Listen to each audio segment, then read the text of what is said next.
Okay.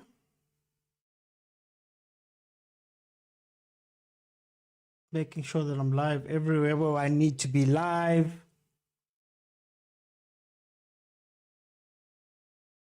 Okay, welcome everyone. Welcome. This is the Overthinking Football Show. It's a watch along. As you know, it's AFCON time, so we're doing watch alongs of the different matches, and we're getting into the last 16. My name is George Mukuna. I'm your host. So this is gonna tell us whether Ivory Coast deserves to have gotten through by the skin of their teeth, and whether Senegal can continue on being the force that they've been at this tournament. You know, three games, 3 wins, 2 by 3 goals. So they won 3-0, 3-1, and then they won 2-0 in their last game. So they've scored 8 goals coming into this game. So it's going to be interesting, man. Of course, home country, guys. Home country. How the home country qualified, we don't know, but they got through their group, and we're going to see if they can maybe knock Senegal, the current holders of this competition, the holders, out of this AFCON 2023. Yeah, it's been very interesting. So very interesting. Up to this point, 5 teams have qualified so far for the last, I believe it's the last 8. It's Cape Verde, it's DR Congo, it's Guinea, it's Nigeria, it's Angola. Those are the teams that have made it through to the last 8, and of course we're going to be waiting for the outcome of this game and the outcome of the games tomorrow, which include Bafana Bafana playing at 10 o'clock versus the number 1 team in Africa. Speaking of rankings, Senegal is currently number 20 in the world and number 2 in Africa, whereas Ivory Coast is number 49 in the world and 8th in Africa. But I've been saying, man, this Ivory Coast team is no longer the same, and a lot of the teams at this AFCON, let's be honest, have not come out to play, and they can't live up to those old histories that we've seen. I mean, Didier Drogba was Ivory Coast, you know, Yaya Toure was Ivory Coast, Kolo Toure was Ivory Coast. There were so many big players that you could look to, and if you look at this Ivory Coast team, it's so bad that even the players that we think should be number 1 are sitting on the bench. Kessie is on the bench. Pepe is on the bench. Sebastian Haller is on the bench. So they're choosing to go without these guys. Agent, welcome, my brother. Welcome. Night crawlers, man. Night crawlers. What can we say? We love football. So it's no longer, man, the same team. And we saw it from their performances in their group. Like I said, they barely got out of their group. Won 1 game, lost 2, and somehow made it through into this stage of the competition. And you see them, man, not necessarily coming to the party. In terms of Senegal, like I said, perfect. 3 games, 3 wins, 8 goals scored. They've looked the part of the champions. They've looked like a team that is going through to defend their title. In the last 5 games they've played, they've won 4 and drawn 1, whereas Ivory Coast has lost 3 and only won 2. Then, if we look at the starting lineups, for Ivory Coast, number 1, we have Yahia Fofana. Number 3 is Nklomande Konan. We have 4, Jean Seri. Number 6 is Seko Fofana. Number 7 is Kwaku Kuswano. Number 11 is Jean Crasso. Number 11 is Omar Diakato. Number 15 is Max Alien Kratel. Number 17 is Serge Aurier. Was a Tottenham player, is now over at Nottingham Forest. Number 18 is Ibrahim Sangare. Number 21 is Obite Evan Dika. Then on Senegal side, 16 is Edouard Mendy in goal. We have Kalidou Koulibaly, number 3. Sadio Mane, number 10. 14 is Ismail Jacobs. 15 is Crepin Diatta. 17 is Pape Matar Sarr. 18 is Maila Sarr. 19 is Moussa Niakate. 20 Habibou Diallo. 22 Abdou Diallo. And then 25 Lamine Camara. Look, says, but statistics don't favor Senegal. Look, I'm going to give them the benefit of the doubt. They are the defending champions. They played versus Egypt in the last final. that they won in 2021. They have been playing very well. So if anybody has a sort of X factor, I'm going to think that Senegal is going to be the better team in this game. I don't think Ivory Coast, as I've said, they don't have that thing, bashota. They don't have that special spice that can take them over the line when they need it most. So that's why I want to say Senegal should win this game fairly comfortably. And there they go, 1-0. 3 minutes in. 3 minutes in. Senegal is 1-0 up. Guys, this no. Did Ivory Coast just prolong their suffering, delaying the inevitable? Is that what we're going to see here? Is that what we're going to see here? There we go. Just like that. Just like that. 3 minutes in.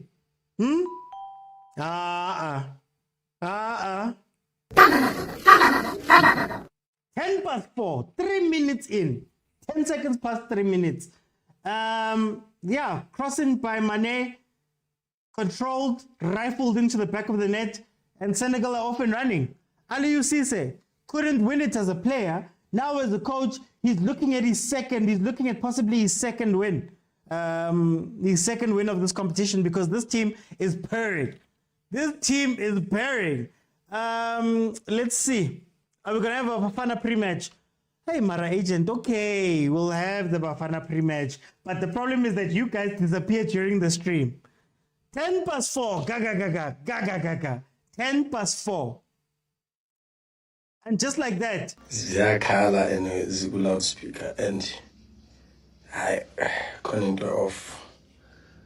I no couldn't do it off. Ziyakhala ke manje. Ziyakhala ke manje. And this is a team, remember, they're in front of their home fans.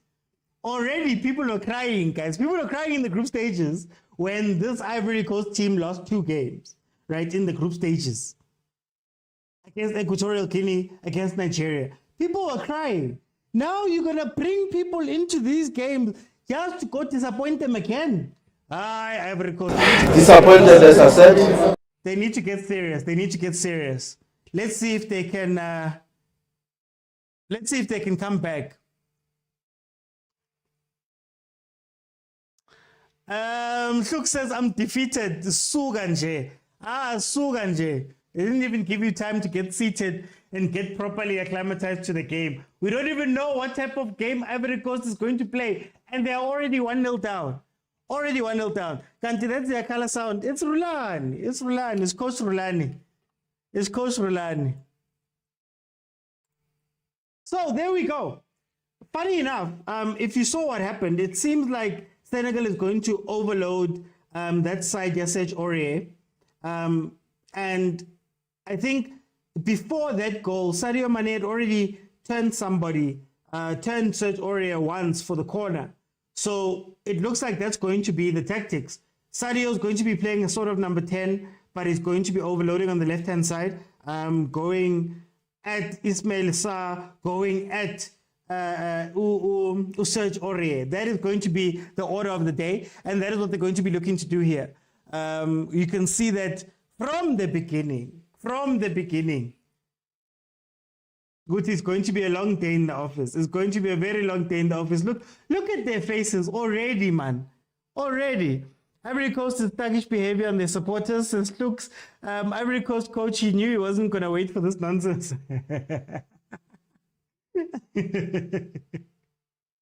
But let's see. Here comes Senegal. They've won a corner.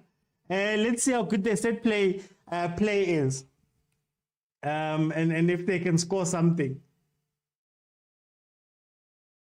Isn't it sort of an issue that in this AFCON, to be honest with you, a lot of the big stars have been benching, or a lot of the bigger names have been benching. Alson Tabi, welcome, Alson Tabi. They've been benching. So, for me, does that say something about those so-called stars that we have on benches? I mean, again, when you look at that bench here, Ivory Coast, you've got Pepe there, you've got Kessie there, you've got Hala there. People who we have been complaining about and saying that they're going to be the ones that are going to change what happens. And if you remember correctly, when they played us, Ibafana Bafana Ivory Coast, where they drew 1-1 with us, Abohale was starting games. Zaha was a starter. So you're looking at maybe an Ivory Coast team that's also going through some turmoil in terms of their teams. Look at the Tunisia team that played versus Bafana Bafana. We all know that Malul is a star, but then Malul didn't make it onto the starting lineup. Are we seeing drama starting to brew? Onana with Cameroon.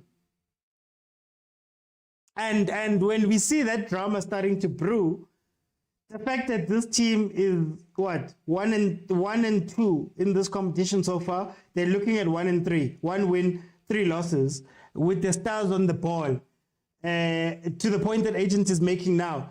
Are we then underrating how important the stars are? Because a lot of the teams that are benching their stars are not doing well. Sluk says the body language of Ivory Coast team is not on. Yeah, no, their heads are dipped. It looks like they're done with this game. Oh, Sadio got a yellow card already. David says, Madube, how are you doing? David, I think football teams have realized the importance of collective rather than individual stars, says agent. But they were losing. They're losing. Theo, how are you doing? How are you doing? Yeah, that should have been a red card. That should have been a red card. But I guess early in the game, you give the benefit of the doubt. Oh, what a finish. Whoa, what a finish. Yeah, it's meant to be a red card, that one. Oh, what a finish. Look, as soon as the goal went in, they were gone. Ivory Coast, they're gone. Look at the fans, man. Oh! Guys, imagine buying a ticket and then going, you know what, I'm going to go watch my country. I'm going to give them a chance. Then when you get there, they do this. Alright, guys. And hopefully money gets around and evens it out. All things are going well. We need Percy to score like that tomorrow. On second review, I see the dangerous play, but I don't think it's a red card. But we've already established that we see things differently. But is VAR checking? VAR's not checking. VAR's not checking. I don't think it's as bad as it looked first time around. Marataiva, bro. He's got a yellow card. Try get him off.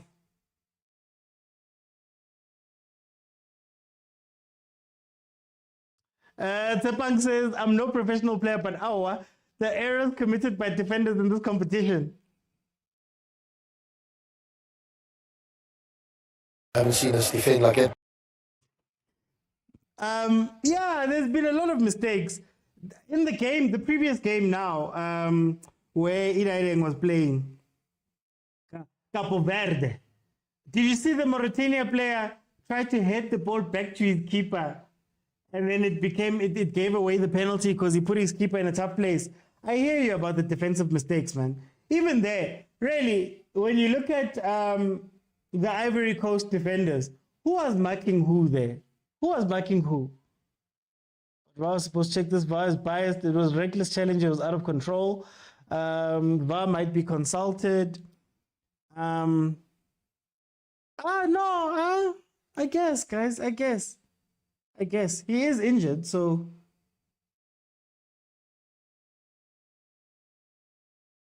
But you can't lose your star, guys. You can't lose. How many star players are left in this? Can we say that Capo Verde has star players? Come on. Does Pepe count as a star player? DR Congo, Guinea, Nigeria, okay, Victor Osimhen, I guess. Can you lose your stars? Because Mohamed Salah has gone home. Maybe the VAR is just going, hey guys, doesn't it? Let's keep him in the game for as long as possible. If Senegal can be knocked out, then we beat Morocco tomorrow, then for sure AFCON will be ours. Hey, abo ifa bangaga tiyo. Abo ifa bangaga. Eh? you're doing this thing. The way South Africans in Twilelento so much, Theo, that you're doing this even when you don't need to be doing this.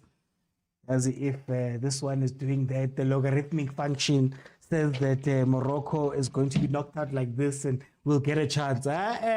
You'll see tomorrow when Morocco plays Bafana how biased they'll be towards SA. Multicode, you know what's funny? Even just everything, coverage and all of that. Lawrence Collar, one of our journalists, I believe he's a Dstv Times journalist, he says that in the press room, the way they were outnumbered by Moroccan press and all of that. And already there's been a guy who's been fired for talking about Morocco. He needs to learn from Rulani. He must break down where everything was unfair. Maybe he wouldn't have been fired. But if he deserves a red card, no double standards, everyone should be treated equally. Mane has always been a hard player. That's his game, but the yellow card is fair. And that's what I'm saying, Tepak. I don't know. I see it as, I don't think that was a red card offense, to be honest with you. But Theo says, calculators and meaning is our daily bread. I can see, nyakuza, Theo, shama equation, lap. Shama equation, amanye, man. Shama equation. Hawa kibinte ngasifundanga. Sangroba. Ukipinche zinye singasifundanga, man. Theo. I'm not afraid for tomorrow's game. I don't care what anybody says. I'm not afraid of Morocco. But that's not what we're watching now. We're watching Senegal versus Cote d'Ivoire. It is 1-0, 14 minutes in.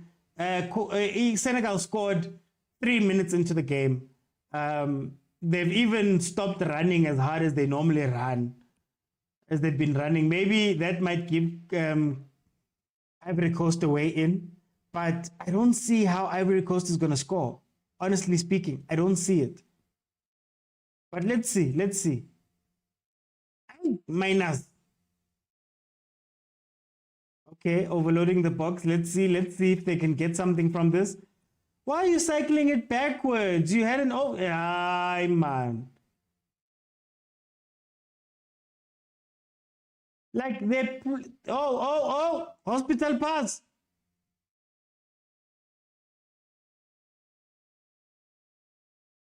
I blame math literacy for our love of calculators. We need Dr. Ndozi getting confused by math. Why must we get confused, man? Aye, man. Motiko says we have a chance tomorrow. Stoll has been doing well, but we need a stronger 6. Acrobat has been doing well. Luke says Sadio should have walked there. We shouldn't be biased. He's a star, but he shouldn't get treated special. Theo says, I can't wait to hear you bully Bruce and Morocco's goes to... Me, bully Bruce, me. I would never bully Bruce. I would never. Simply Cursive on YouTube says, do you have any confidence that we can win tomorrow? If so, can you explain how we can threaten them? I have a lot of confidence versus Morocco.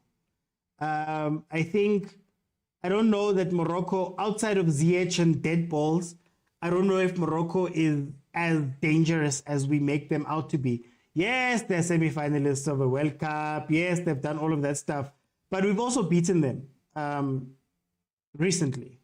So I think my confidence comes from it being a team that we know and we have information on. Had it been a random team, like let's say, I don't know, DR Congo, Capo Verde or something like that, teams where we don't see that often, I would have been a little bit more worried. But what I do understand is that that right-hand side is going to be Ziyech and Hakimi. And on that right-hand side of theirs, on the left-hand side of our side, you've got Mudiba, you've got Zwane and Tau, who are probably going to be playing on that side. So for all of the threats that Morocco is going to have on the right-hand side, for example, I know that we have an equal but opposite threat. And if Percy can show some positional discipline in that game, I think we can pin Hakimi back. And Ziyech, Ziyech Hakim Sabi. Guys, outside of set pieces, I'm not afraid of it. Those guys you named on the Ivory Coast bench are has-beens. So simply cursive. Yeah. I think the problem with the numbers of journalists of SA is that they bear all the cost to go. That is true. That is true. I tried to get media accreditation for this. I don't know what I was going to do with it, to be honest with you, but I tried to get it. I managed to get in on the media side, but then I didn't get the accreditation. So I can only imagine if I got the accreditation, Guti, how was I going to get to Ivory Coast? But that is very true, that they bear the costs of covering this game. But also, I think if you're sitting in a place where they outnumber you by 10, 15, 20, actually more. I think the number he said was something nuts, right? That just shows you where CAF's priorities lie as well. And it's one of the things where, again, you make the example where you ask the question, is CAF for all or is CAF for the North Africans, right? When you look at it. So how did they get there? Is it easier for them to get accreditation? When you look at the competitions, a lot of non-North African sides complain that, guys, traveling is crazy. Gavin Antwas was speaking about SuperSport traveling and how much money that costs and how a lot of that is catered. A lot of the head offices are that side. But I don't know, man. We need to press them like Sundowns usually does in the Champions League. Kluk says if we play to our strengths tomorrow, crisp passes and pace will win comfortably versus Morocco. Comfortably even. Now my words for tomorrow, history doesn't play future games, says Tepak. Do you guys think Ivory Coast made a blunder by leaving Zaha? I think so. And the nice thing about Zaha is that Zaha is an action player. You can give him the ball and he'll do something for you. Like if you're in a bind, if there's a team that's sitting in a low block, if you're not finding that attacking something when you're playing, Zaha is one of the players that can go, okay, I'll put it on my back, and at the worst, I'll win us some fouls at the front of the pitch. So I think they're missing that. They're missing that little bit of star power. Pepe is not a star power player. Pepe is, no, I know him. I was with him. Incredible. He's silky smooth and all of that, but he's not a player that can get you over the line. So I think they needed that. They don't have a standout player. You would have looked at Halle to be one of those players, and it hasn't been working out. So I think it was a mistake. In as much as he might not be the best player right now, I believe he's playing in Turkey. He might not be box office, but at these tournaments, you need players like that. Is it just me, or is Aurea plays better when he's playing for his national team? Is it maybe a simple thing? What is CAF issue or SAFA issue? I think SAFA issue on this one. Oh no, just saying in terms of general, how CAF administrates African football. We're the head offices of everything. North Africa. I believe the CAF head office is Egypt, if I'm not mistaken. The administrative stuff is headed in Morocco. Even just that, like Sub-Saharan Africa is not necessarily looked at. And to be fair, we haven't been like standouts, but you'd imagine that, and it's going to sound weird, but you'd imagine that South Africa, with our resources and admin skills and all of that stuff, one of the head offices would be here. Maybe Jessica's one. I believe that's headed in Tanzania, for example. Morocco will win. Zaha can carry this team. Cameroon and Ivory Coast are having squad issues. Their biasness towards English-speaking players, says Umotiko. Looks they're regretting on Zaha. Drogba was crying about it. Agent says, I'm always anxious when my mind is telling me my team will lose and my fellow supporters see a win. I think Morocco might beat us tomorrow, but my heart wants us to sneak it in. Luke says, this is the problem for me. Do our coaches even bother to check quality of performance? Yeah, I don't know. I think what's happening in a lot of the African teams, I believe, and this is just a theory, I think that what's going on is the older players haven't been transitioned out well enough, and they're clashing with the newer players. And now you find an imbalance with the team where the coach might want to do certain things that you might not get a star player to do, right? And you had to pick them because they're star players, right? But now when you get to the nitty gritties of, guys, I need you to play like this, they go off script. So it's easier to have a bunch of nobodies that will listen to you. Again, we had this conversation about stars and things like that. It's easier to have a bunch of nobodies or a bunch of lesser players, lesser just in comparison, that will listen to you completely. And it's football. Football is starting to go towards that. Think about your Arsenals, for example. Got rid of all the stars, and he's like, no, as long as I have troops that will listen to me. But the problem is the way Ivory Coast has performed. Nobody love with those nobodies. I don't know, man. I don't know. Mvana says, Mvana Judah says Morocco will win. That's all he says. Straight up. Believe me when I tell you tomorrow the boys are coming home. Guys. This is the point I get called double agent by my fellow Downs fans. Tepang says, hey, Mara African teams and set pieces are not best friends. Okay. Let's have a real chat. Knowing what we know and seeing the games that we played versus Morocco before, right? I believe they've got a 2-1 win in the last two games we played them. They've got a 2-1 win. We've got a 2-1 win. Seeing the last few games we've played against them, do we really think we are that far away? Oh, okay. Do we really think when we get on the pitch, Bafana is going to be outplayed by Morocco? I don't believe that. I don't believe we'll be outplayed.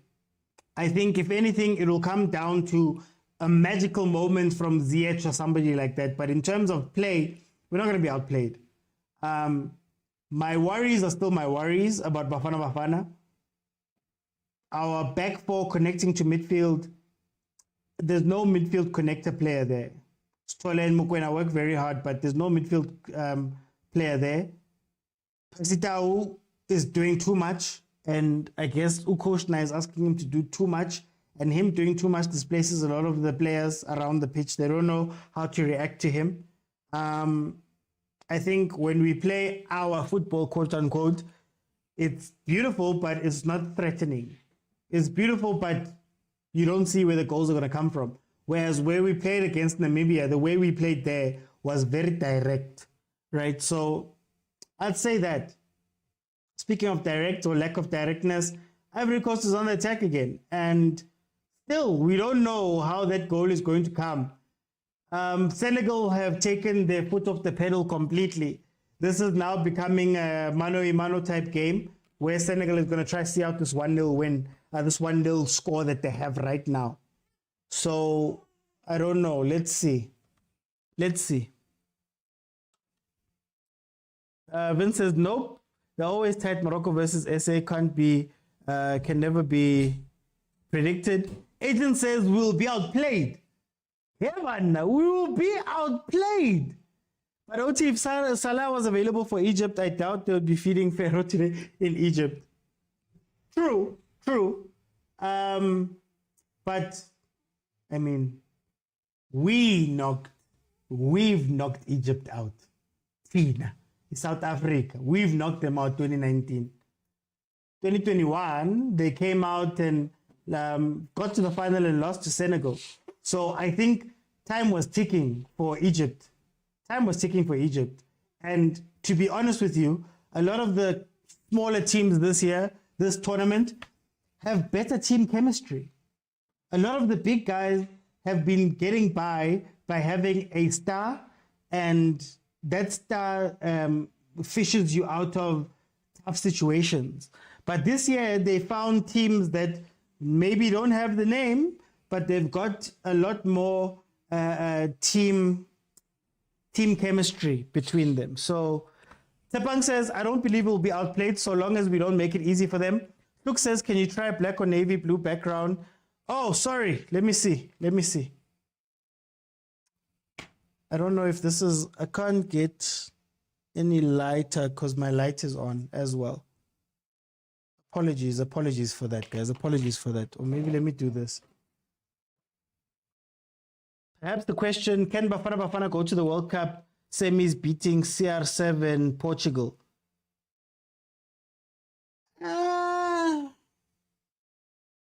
Hey, it's a tournament, agent. Anything can happen. Plus, I want to reiterate, did we not face Hakimi and Ziyech? Did we not already face them, guys? We faced this team before. I think my confidence comes from that. It's not like we're playing Morocco. It's not like we're playing Senegal, a team that we've never played like that, even recently, and we've never faced in that way. I'd be more worried. But now that I know that, okay, Bruce has had a chance to look at them, the boys have had a chance to look at them, the boys have had a chance to play them in a qualifier, an important game, and gotten a result, I think I am a little bit less worried because of that. That's why I'm less worried. It's not to do with anything else, but that's why I'm less worried. But I still have my doubts about Bafana in terms of our finishing and stuff. But I mean, come on, guys. Besides that question, who's going to score for us? Sinja says, join us. Oh, Friday afternoon. I just feel like this is OT Big Cheese. It's not past glory. But agent, how could it be past glory if we just played them? Didn't we play them just a couple of months ago? It's not past glory like we beat them in 2019. No, it's literally now. We played them now. The scouting report is not going to change much from what we played them now. Guys. Yeah, Morocco struggled versus DRC. The wing backs are not comfortable when facing skillful wingers, says Motiko. Mabale Muloi. Theo says, but the problem is those were qualifiers, but now this is AFCON knockouts. Were qualifiers not an important game? Wait, guys, those qualifiers not important. Did I miss something? Guys, Nina. But it's fine. We'll see. But every team is doubtful in itself. We have our weaknesses. They had already qualified. But they still played the team, though, Theo. They still played the team. You know what, man? I'm not saying that Bafana is going to go out tomorrow and wipe the floor with Morocco. I'm saying that it's going to be close. I'm saying that it's not going to be as wide as we think it is. In fact, if we lose, I believe it's going to come down to the fact that we don't have a scoring tactic. We don't have a scoring way to go. Maybe what could happen is in the last 10, 15 minutes, we could play the way we played versus Namibia. And I think there could be enough threat and enough transitional play that we could get something from it. But we have to be intentional. I think what I want from Bafana tomorrow is to be intentional. When we attack, I want to see an attack start here and end here with something. I don't want to see, we had such a great first half. Oh, look at how we controlled the ball and there's nothing said or done, you know? Let's see, guys. Let's see. And please bring Mickey Mouse for this day. You guys, 2-2 results. We're going to penalties with no pressure, but tomorrow we need to take the game to them, which is what I highly doubt we can, says Uthio. Hluk says, if Mahupa will come to the party, we on. But guys, do we play Mahupa football? Do we play Mahupa football? Do we play a football that we know Mahupa is going to score with? Or are we asking Mahupa to do the impossible on his side and play different to what his strengths are? That's my thing. That's my thing. It's fine for him to play central defensive striker. It's fine for him to drop back and do all of those things. But are we dropping him back to be effective, or are we just putting him on the pitch? I think, and again, I believe in the bomb squad theory. Theo, you can back me up. I believe in the bomb squad theory. I believe South Africa could be incredible if you did a thing where you start with skillful players. Percy False 9, Morena, maybe Mayambelo on the other side with Tembazwan. You play him false 9. Similar to that Spain thing where they dropped Faragas into places, then yes, he would run onto things. We know Percy can finish, right? So we can give him run-ons, but you go with the pacey lineup. Then when you need to change the game, you hit Lepasa and Mahopa, and you cross balls, and you fundamentally change how you play. My issue is that we've got Mahopa on the pitch, and everybody's saying he's playing well and he's doing everything incredible and whatever. Marama Kola, where is he? For the others that are meant to be scoring these goals, right? So at least play them to their strengths. But Mahopa must improvise, says Flux. Tabo says we're not playing Mahopa ball. Sinja says, so Bafana has not scored against the country that has players that don't play in the PSL. 33 minutes into the game, Senegal, Cote d'Ivoire. Senegal is 1-0 up. Stepfather says a boring game we're watching now after a very good game between Cape Verde and Mauritania. Are you guys saying that my curse is back? My curse is back. When I watch a game, it's not exciting at all.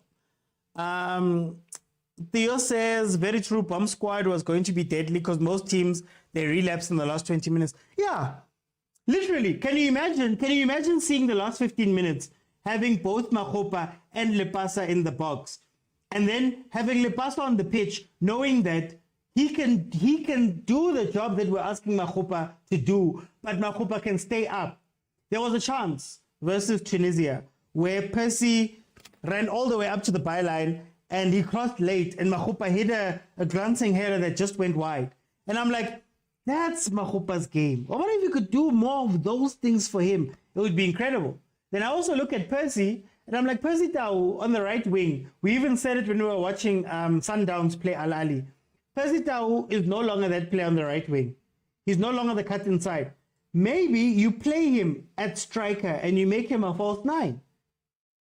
Have him directly play with Themba Zwane. And maybe you create more chances where he scores from there. Where he runs in and scores. You play a pacey lineup. Morena also knows that when he gets into the byline, if Percy can't get to the ball in between the goalkeeper and the defense, I know to play it back to Zwane. That's another thing about our coaches where I'm like, hi guys, sometimes our coaches now, they drink us.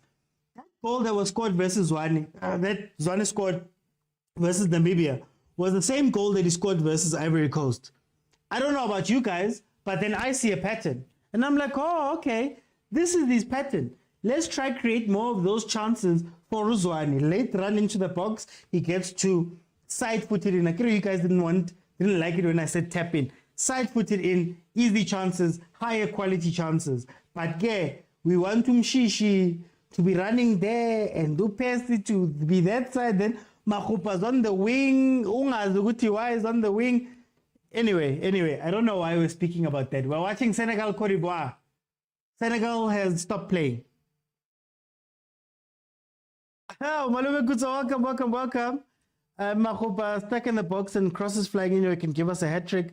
That'll work. Plays more like Banzukic. Drop the balls for the second striker. We need a skillful player tomorrow just to deal with Amrabat till he gets a red card, says Stepfather. Well, we've got enough skillful players, but will we be able to do it?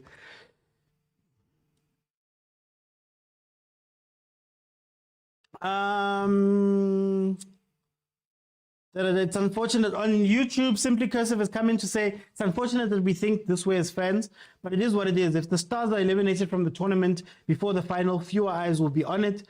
A random question: what position have we had the most homegrown talent produced in the past 10 years from local football? From local football? Ooh, that's a tough one. Part of me wants to say number 10. Part of me wants to say number 10. It might even be center back. Actually, it might even be center. No. Best goalkeeper. I think pound for pound, Bafana has, or South African football, in terms of Bafana has produced more high-level goalkeepers. Brian Baloyi, Fernandez, Kune, Williams now. Arance. Other positions, I'm not sure. The six at Bafana. Who's dominated six at Bafana? Or have we had a lot of players who are the best players at 6? Strikers, definitely not. Very interesting question. Guys, in the comments, tell me, what position do you think we've produced the most great players at in terms of the national team? In terms of the national team, let's see. Kaizer, if it's not too personal, how did you come to choose covering local football? No. I don't have a journalistic past. I just love football, man. I just love football. I think the whole point of what I do or what I want to do is so that we can start having deeper conversations about our football. Like we can start having tactical conversations, non-tactical conversations, the deeper things outside. I think my whole point was that I think we were lacking that, where we are discussing things like the EPL in great depth, and you can discuss things like the PSL in great depth too. It's just that we don't see our football that way, and those in charge of marketing and branding and doing all that stuff are not on the ball. But Morocco is already qualified for AFCON when we beat them. I'm not saying it was a pity win. I'm just saying Morocco didn't have much to play for when we beat them. Okay.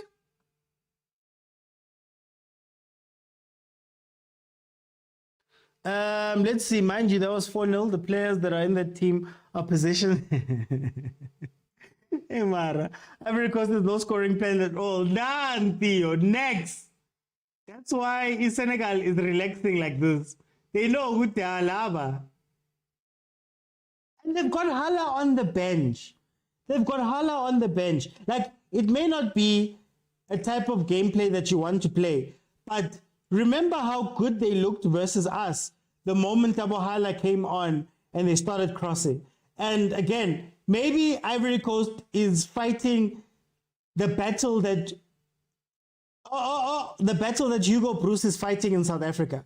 That it might not look pretty, but Hala is he's dominant in the box, you know. So maybe having him there can help you out alongside Striker Sako, the other guy.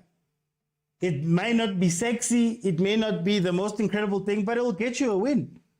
So I'm also struggling when I'm like, I don't know how they plan to score here. And maybe they're hoping for a mistake by Senegal in order for them to take advantage of that. But otherwise, I don't know. Maybe set pieces. Let's see. They've won a corner 40 minutes in. 40 minutes in. They've won a corner. Let's see. Clearance. Let me just pull something up quickly here. Guys, so you know the plan. Halftime, I'm going to let in some guys. We're going to have everybody's going to have a say as to what they saw. Then, if we can get 25,000 likes, I will open up the second half and we can have a rolling conversation where everybody will be able to jump in and speak as it is. Hala is on the bench, if I'm not mistaken, as Chicho. He's on the bench, if I'm not mistaken. Malume Kutso, to answer that question, Malume Kutso says CDM has been where we've been very gifted as a country in terms of a national team in creating players. Okay. Senzo, yeah, I even missed Senzo. But Williams not on the Kunebaloi level. Okay. True. But we don't necessarily have a standout there. Goalkeeper Hans Fong comes to mind. We produce top midfielders, although they earn a lot, not to consider moving abroad, says Klux. Yeah, so which one? I'm gonna say Kune. I'm gonna say goalkeeper. We've produced the most high quality goalkeepers as a team. I don't know about any other position. Pound for pound, I don't know about any other position. I mean, who can stand up to Andre Arendse, Brian Baloyi, your Senzos, your Kunes, your Fonks, you know, your Arendses. I don't know if I already said Arendses. You've got all those guys who were top level goalkeepers. I know you don't want to add Williams, but Williams is a top level goalkeeper. Hey, agent, In our league, he is. But I'm just saying overall, like if we look at the history of Bafana Bafana, let's say 1990 to now, in terms of the national team, which position can we say had the most stars in a position? So left back, right back, CDM, CM, striker. I'm going with goalkeeper. I'm going with goalkeeper. But I do think he's the best ball playing keeper. Now I must switch agent. Now I must switch. I don't believe that. I don't believe he's the best ball playing keeper.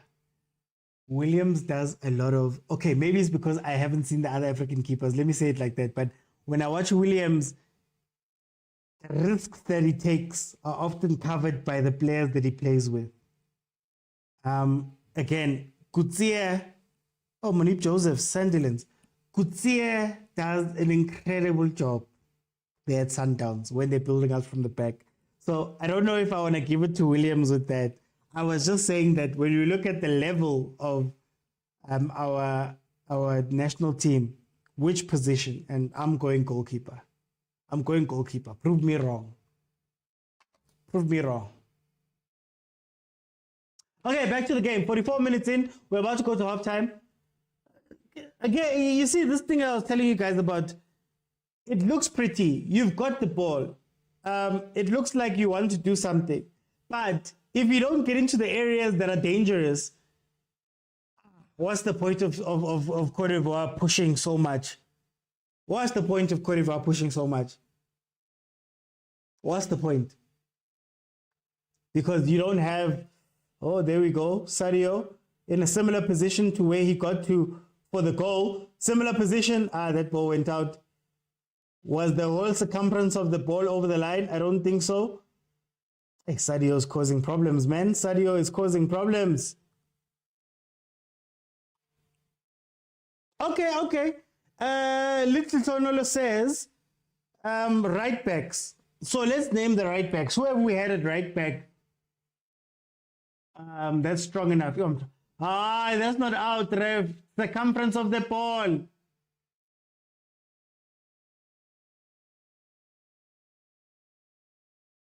Okay, let's see. Tico, Serrero, Pinar, Quentin Fortune.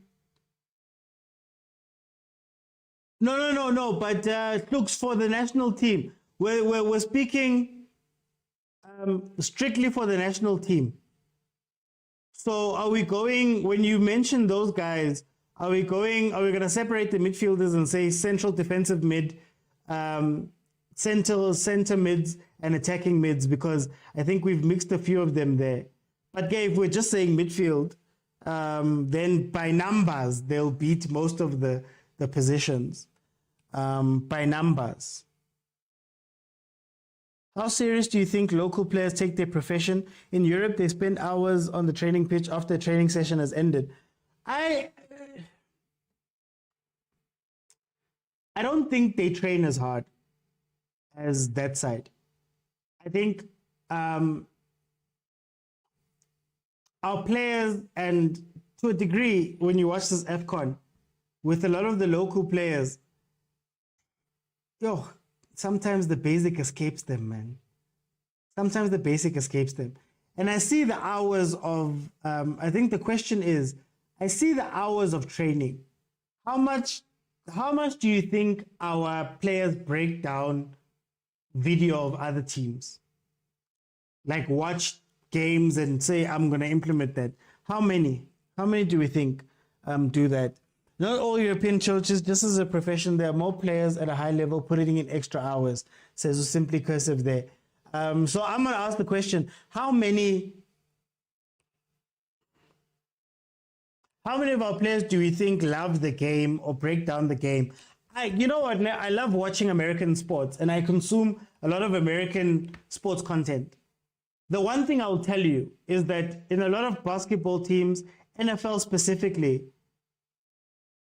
the amount of knowledge that players have about their position, about their previous games, about what other players do well, it's incredible. It's incredible. Now, I know you can make the argument that it's a slower sport, like NFL is a slower sport, it's a lot of static stuff, but how many players? And then when you watch, for example, the European players break down how they play, what they do. I did this. That I always say, if you stop a PSL match in the middle of a PSL match, just stop it, just pause, and then ask, why are you standing there? Ask every player, why are you standing there? Ask every player why they made that pass. And I could be harsh on these players, but when you watch some PSL games, you go, "Hi, man, guys." Some of the decision making and some of the movement, you could even extend it to coaching, right? Do our coaches target weaknesses? Do our coaches go, we're playing Swallows this weekend. Swallows tries to play it from the back, even though we're going to get a completely different Swallows. Swallows tries to play it from the back. They're bad at it. If you press them like this, you're going to win the ball like that. How many coaches are doing that type of work in and out of the game? How many players are realizing on the pitch that I got a weakness ngap? In general, now, in general. But yeah, we're about to head to halftime. Let me get my graphics ready. It's still 1-0. It's been a quiet game, man. The problem is that this game is up to Ivory Coast to win or to come back, but they don't look like a team that's going to win a game anytime soon. They don't look like they could play 7 games in a row. It doesn't look like they're going to win a game anytime soon. But yeah, there's the crosses. You are crossing and you have Hala. You know what? It's okay. It's okay. It's okay. It's okay. It's okay. I think we have to be a lot more calmer. Just need to be a lot more calm. Oh, there we go. There we go, Senegal. Bad decision from Sadio. Bad decision. No, Theo, it looks like my curse is back, Theo. My curse is back. In Africa, most keepers don't play. Right backs are good competition. Kaxa Price Moon Mudau Mpahlele. But is it at the level of Abo Kune, Abo Senzo, Abo Brian Baloy, Abo Andre Arenza? That's somebody who doesn't get his flowers. Okay, guys, I'm going to open up. Remember that you have to be following me on TikTok and join me while I'm live now on TikTok in order to add your voice to the show. I had said that if we go to 25,000, I will open up. If we can get 25,000 likes here on TikTok, just tapping the screen, it's free. I will open it up the whole of the second half. But yeah, if you guys don't want to jump in, it's also fine. We'll speak during this halftime and then we'll go from there. So let's see who is here. Theo. Mr. Otsi. 2.5. 2.5. Yo! 2.5 kuphi la ungayiboni ukuthi i-Ivory Coast yenzani kodwa idlala ekhaya. How are you, Ubonani kule game? I'm seeing why veterans are needed, guys. I heard someone saying no, they should have not brought Zaha because he's playing Kupaskitas. I think agent. Now uman udlala ku Al Nazir kodwa now uyadlala. He nearly created a goal for Senegal right now. So I think the first goal. Yeah, imagine having a star, guys, does make a difference. Look at Ivory Coast. Who's gonna score? Who's being a threat? No one. Everyone is just playing. It's like Ngatis Bugeli Chiefs is struggling. Good national level. Maratio. We Chiefs. Now we're gonna throw.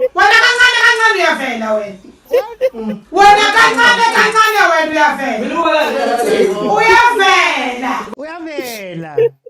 Ngiyakubona Theo.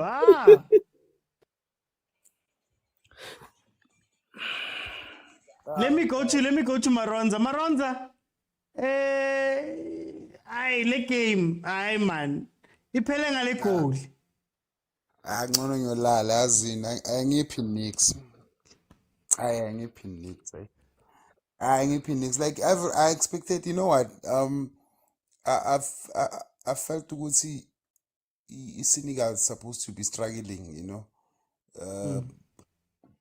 compared to Ivory Coast, because Ivory Coast, they need this game more than Senegal, But it seems like it's not walk over. I don't know if second half they'll come back, but hey, they're not showing anything, man. I don't know what is happening. It's like they're too ambitious. They're rushing.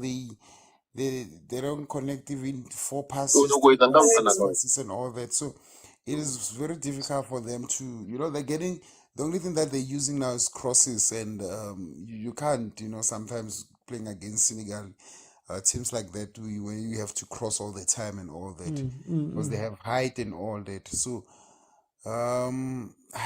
this game is boring, man. Ikesi yami ibuyile Maronzi, ikesi yami ibuyile, but it's fine. Let me see. Thank you Maronza. Ungalali man, masiqale sibukele imatch. It's fine. Agent, my brother. Hey, my curse is back, man. Hi man. We need to cleanse you again. We need to prepare something again for you, man.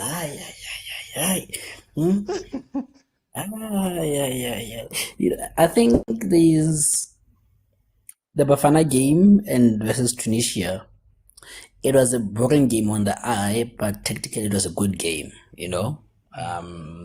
This one technically is boring, even on the eye is boring, because like I always say, sometimes it's best if the weaker side scores first, then we have a game. Yeah. But Senegal scored, and they're like, you know what, we don't have to overexert ourselves. We need to do a professional job. I think they're doing a professional job, closing down the spaces, and like, you know what, come to us if you can score. And with Ivory Coast, they're not showing how they want to score. Do they want to go out wide and cross, but crossing to whom? When the people that are there are shorter and you don't have numbers in the box. Or you want to go through the middle, but look, you don't have the technicality to go through the middle also, And then you ask yourself, I think it goes back to coaching, that these teams, it does show that they don't have a coach, And usually we talk of the new manager bounce. This one is not even a bounce. In the middle of the tournament, new manager bounce in the middle of the tournament. Okay. Yeah, no, like sometimes, players don't like a manager, and, when they've been set free, they play, but this looks like sabotage from the coaches, because you look at the bench is stronger than the starting lineup. You look at Casey, Boli, Boga, Pepe, Hala, those are sure starters, or maybe it's the bomb squad. We'll never know, but boring game at best. And for me, lastly, Mane should have gotten a red card. That was reckless play, but it's what it is, Okay. Maybe the game would have been more interesting. I think a 10-man Senegal was going to be a more interesting game versus 11-man. Ivory Coast wasn't going to be there. But it's fine. For time. Agent Kumo, how are you, my brother?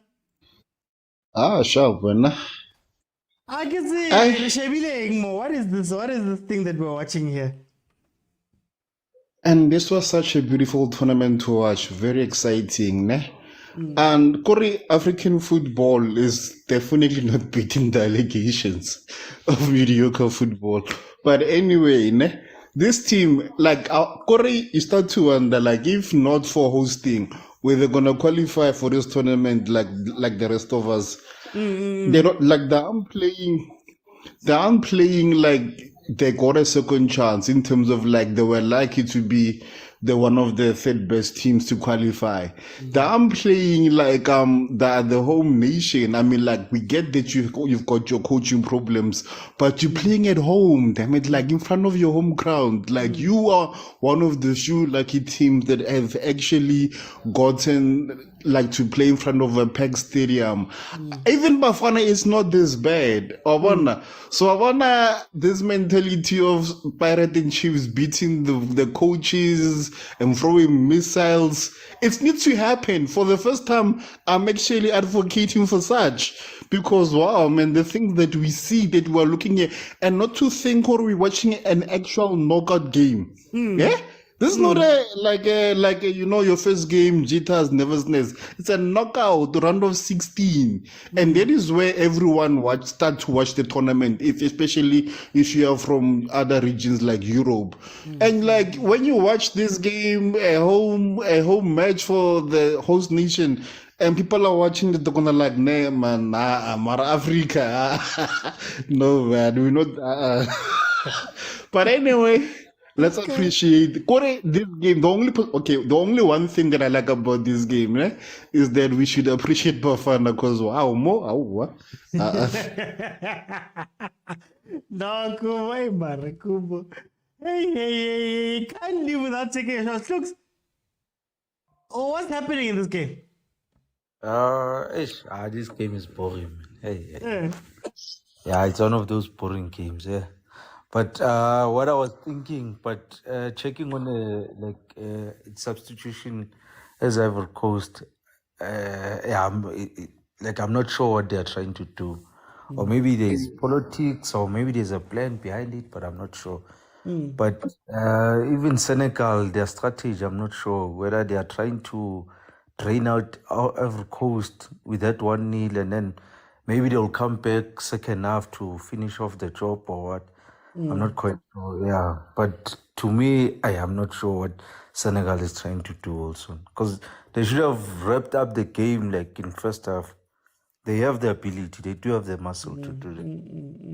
But as to why they are relaxing, I'm not sure. But that's also a dangerous game.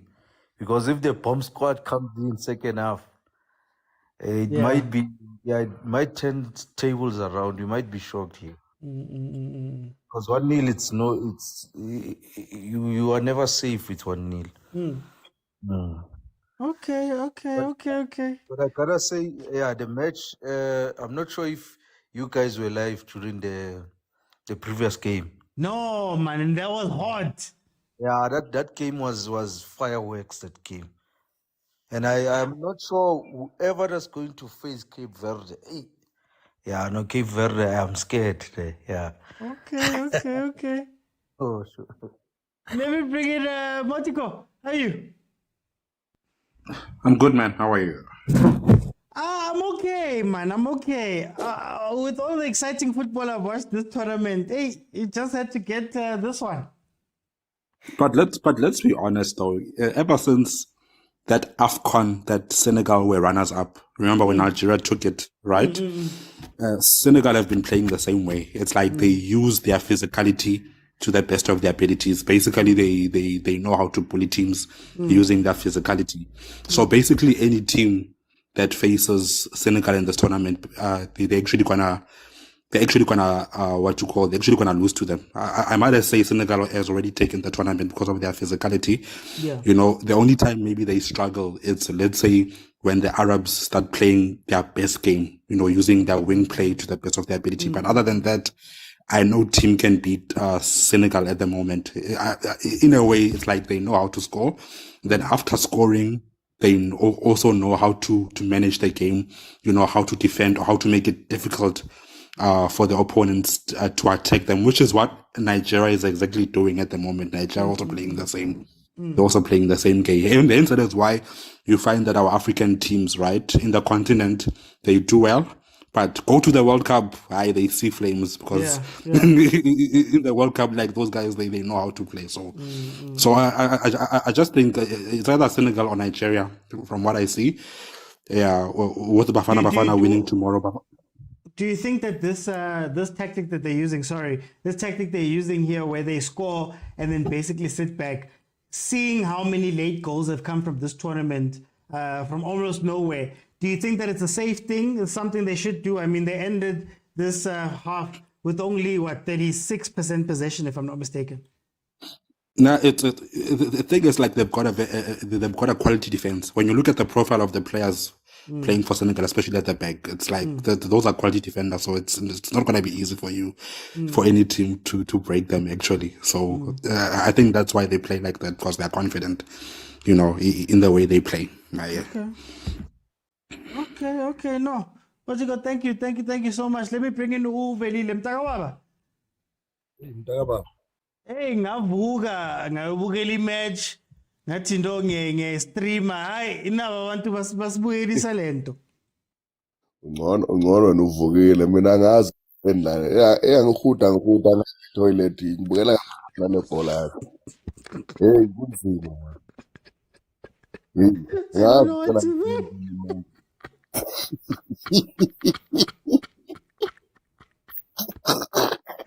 Hey man. At least awuluzanga next. Hey kodwa ngibukela kabuhlungu man, inzima le ndaba. For iform ye-Senegal, I blame uDenny Jordan. Ever since uDenny Jordan, as our president of South African Football Association, allowed the Senegal to replay our World Cup qualification matches and not take that matter to court, with all means, but it's reciprocable sithenga umesh. Since yaqala iform yayo lapho nje ayiphindanga yabheka emuva. If we have looked at the previous tournament, has been coming since that game again. Where we beat Bafana. They've never looked back, this Senegal team. But what can you do? You can never lose a group matches playing at home and expect to beat Senegal. This Ivory Coast team is so up. I even wonder, these guys, are they playing overseas? These ones. Maybe you are or people that have been playing. Why about that? Maybe we are just being too hard on ourselves. And the way I think with my next statement, the people are going to be happy. No agent. Angithi even the case kaSenzo Meyiwa bathi mabakhipha ijaji and then the case was nullified. Everything started afresh. So nami ke since uGame 16 started afresh. Bafana siyaphambili man. Yayidla imbokokho Wena kancane uyavela wena. Wena kancane uyavela. Uyavela. Tomorrow imbokokho isenkingeni. I just only wish nje ukuthi Uyaya can just come to the party. I'm not saying he's not playing. I just wish ukuthi he can mold man he's a good player. He can mold his game around players like Abu Yaya Toure, as his nickname. Just if I don't get the question that you're posing, what are these players looking at other matches and try to cope with other players? The position Yaya, and even if you look at his body structure, it allows him to take on those the players when he had a chance. Because sometimes you don't need just to only break out, play and just pass and relax. Sometimes you need to see if there's a space. You know, the players were doing that. Yeah, Marangithi sponsor kesinye bamnikeza ezinye isipani la. You look at Yaya Toure, you look at even the former Senegal, the late who's that guy that we call him wardrobe? Papa Diop. Papa Boba, Papa Boba. Yes, do you see? They are the same model of type of players. Jamba. You need to look at them and see. But sometimes, yes, the coach might say you break their attacks, you just pass them. But sometimes you do and you can take them. But more than that, that's why I'm Bafana here too much. So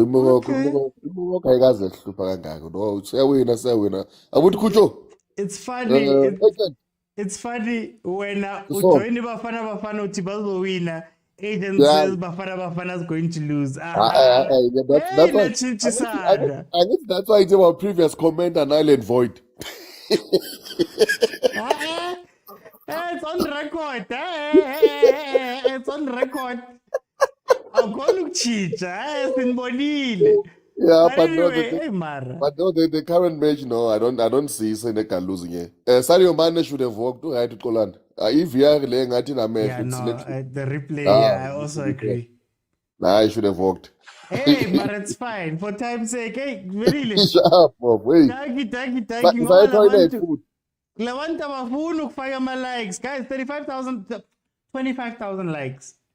And I opened it up and we can have these conversations straight up the whole of the second half. But if you don't get to that, So here we go. 1-0. Senegal with a very good chance. Looks like they're trying to get that second goal.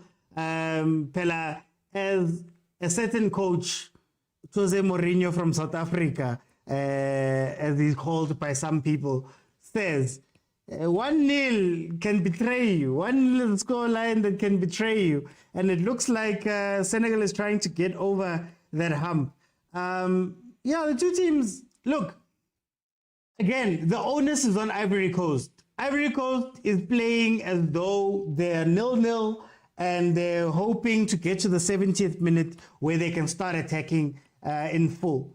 And I expect a little bit more from this Ivory Coast team in terms of the game. This is an Ivory Coast team, guys. Remember, they got in by the skin of their teeth.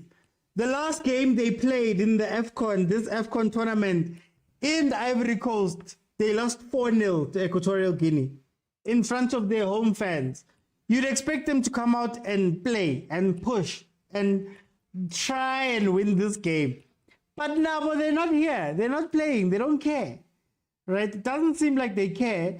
And by the time they care, it's going to be too late. Senegal took their foot all the way off the pedal.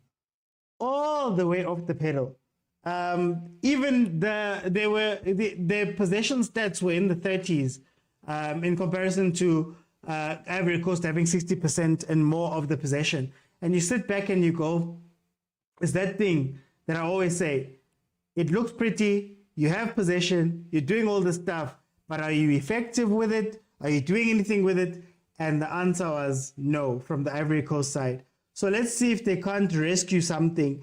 And maybe we'll see a bomb squad. In their first game that they played versus Guinea-Bissau, I believe it was a 2-0 win. Pepe, Aurier, and those guys came off the bench. I believe Kessie was taken off mid-game. Maybe if they can up the quality level and bring in Abu Kessie and bring in Abu Hala, maybe they could stand a better chance to win. But it does seem like maybe there's some politics at play here, because how do all of those players be on the bench? That's the issue, guys. 25,000 likes. Just tap the screen. It's literally just this. Look, let me show you. Just this. You can even do the 2 thumbs. And if you can get 25,000, I open it up. Then we can have conversations. Everybody will be able to come in for their 2 minutes and we can have conversation. Look how easy I've been doing it. Okay, so let's see. Ivory Coast on the attack. Okay, Ivory Coast, come on now. Let's play. Let's see.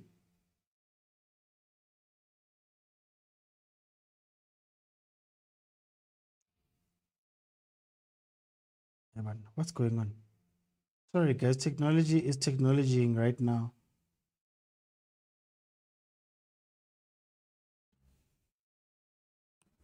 I like the point that was made by Umotiko, who spoke about the physicality that Senegal gets away with. And I think, again, it comes down to that conversation we always have. No teams want to take advantage of that physicality. So when you play against physical teams, we know that Mane is a fouler. He already should have been sent off. I take it back. He should have been sent off for that tackle. But he's on the pitch. He's got a yellow card. You know that he's a hard tackler. Nobody's putting him under pressure. Nobody's putting him into tough situations where maybe he has to do something and we can get a bit of an advantage from that, right? We know that Abu Koulibaly and those guys struggle when they're facing certain physical defenders. So put them into tough situations. Target some of the weaknesses if you're not as strong. And that's where I think we lose it sometimes. Where a game is looking a certain way, and maybe you could have a chance to do something, but they just don't. I don't know, guys. Am I being too harsh? There in the comments. The guys who listen to me a lot and we watch a lot of football together here. Am I being too harsh on coaches and players in saying that, guys, if I'm sitting at home watching this thing on TV and I can see 3 or 4 different holes that you can take advantage of, am I being too harsh on those guys for not taking advantage of those things as coaches, as professional players, you know?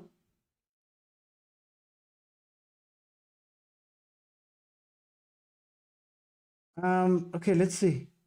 Ivory Coast has come out brighter to their credit, even though Senegal has had the better chance. Oh, Senegal transition. Senegal transition. Aye. Somebody says you're not pro. Yeah, that's why I'm like, I don't know, guys. I don't know. Maybe, maybe we played too much FIFA in our times. Or maybe we played too much formless football where you have to figure out what's happening. Guys, have you ever played it changed 3 drop 6 kokasi? Where you've got your group together, another one together, and there's 1,000 rand on the line, or, 1,000 rand on the line. And there's no coach. You have to figure out how to make these things work. You find answers. These guys who are playing these tournaments and doing all this stuff can't find answers. Hi, guys.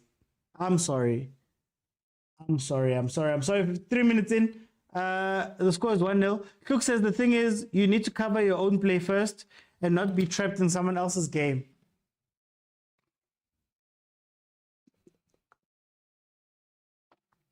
But whoa, there we go. As Tovilagazi says, football is a game of questions and answers. So when you get asked questions, how do you adapt? When you get asked questions, look at, take for example, the game we played versus Tunisia. You could tell that Mudiba's under a little bit of pressure. If you can overload on his side, there's not necessarily somebody who's going to come back because Percy's gone. And Ustole has to run all the way in from the midfield, creating another gap in the midfield. Oh. But Tunisia didn't take advantage of it. I'm just going to use games that we've watched together, right? The left-hand side of our defense was weak. Did they attack it? No. So I'm like, Are we going to VAR? Are we going to VAR?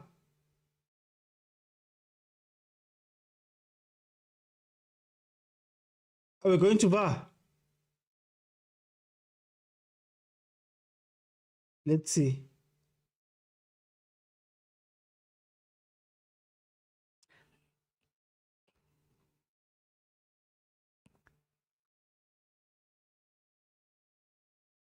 Penalty, Danga. Give penalty. Okay, sir.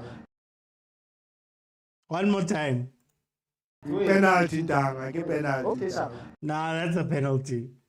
That is a pen. That is similar to the one from yesterday's match. That is a pen. All day, that is a pen. All day. Hi, Chenko, soft or not? Contact from behind in the box. That's meant to be a penalty, man.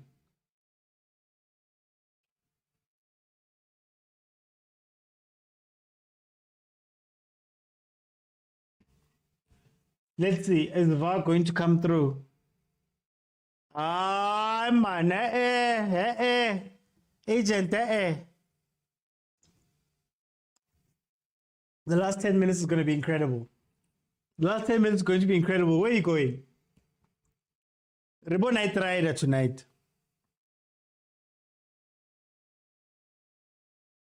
That's why I think Sundowns are so dominant, because they have a coach that won't let them drop their levels. They're not being too harsh, but there's a difference between theory and practical. That's true. That's true.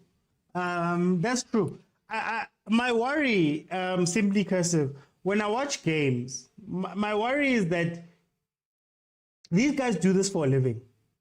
These guys do this for a living. I have guys on my show who come in and call in and we speak, who break down games from watching it once. We're watching the game, or we've watched Richards Bay play Pirates and watched Richards Bay play Sundowns and then Chiefs, and then we've got an idea of Richards Bay. My issue is, do you know how many people are paid?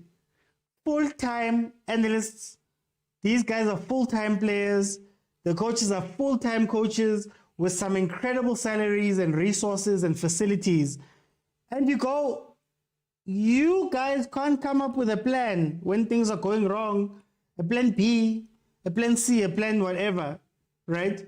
Like, for example, I'm going to assume that 60th, 65th minute, Ivory Coast is going to start putting on people.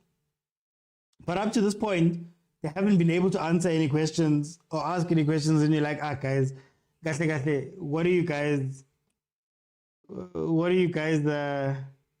watching? What do you guys do all day? You know, when you look at your players and you look at some players in the league and you go, guys, you're in front of a pali 2 sessions a day, every day. Mara, you can't finish. How many one-on-ones get messed up in the PSL where you're like, Marantanga, you can't finish? And you're like, these are professional players. These are literally professional players. We complain about decision-making. Guys, this is all they do, all day, every day. And the only serious team, I don't want to say its name, but the only serious team, it's the serious team. It's ahead of everybody by a lot, and you can see why. I used to make jokes. You know, Coach Wendell sits with an iPad that has Dstv now playing. So they're streaming, Dstv stream, they're streaming it while the game is on. And do you know what that allows that technical team? That technical team can see angles that we see on the side. Literally. Think about how simple that little thing is that team does. How simple of an idea it is to have a tablet that has DSTV stream at the stadium while you guys are sitting. So when you're watching the game, I am seeing the replays live while the game is on. I don't have to wait for somebody to tell me halftime. Small things like that. How many teams are doing it? Not many. Not many. But anyway, I don't want to get too much into that. Yeah, no, VAR should have given Senegal a penalty there. That was a penalty. That was a penalty. But it feels like, what are today's game? It feels like the English Premiership games. No, but really, Andy, did the ball touch him on his arm, or was it in line with his shoulder? And did the hem of the ball touch this part of the kit that makes it a handball? Or it's so harsh. I've seen them go, it's so harsh. That penalty, or a penalty shot, they would have been so harsh. And you're like, yeah, what football am I watching? Every day there's new interpretations of everything. It's weird, man. This African VAR is not make sure, yeah, it's only, to be fair, it's only this game. To be fair, it's only this game. European VAR is bad. European VAR. English Premiership VAR. But the main man is getting ready to come in for Ivory Coast. Let's see.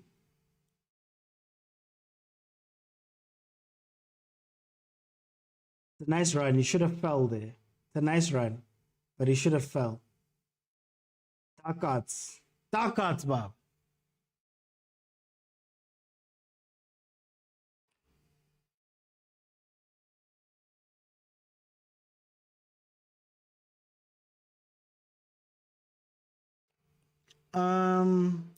This game is improving. We'll be spoiled with goals in the second half.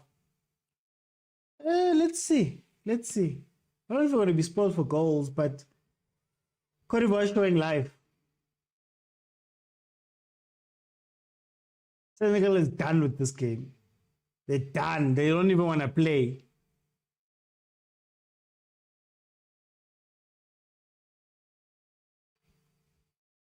Senegal are good at absorbing pressure.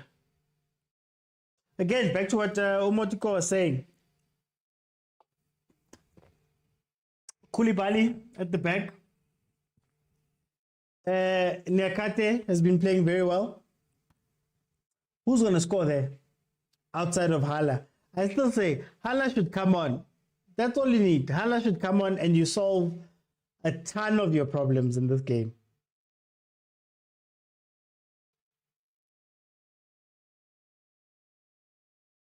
Let's see. Counter-attack, counter-attack.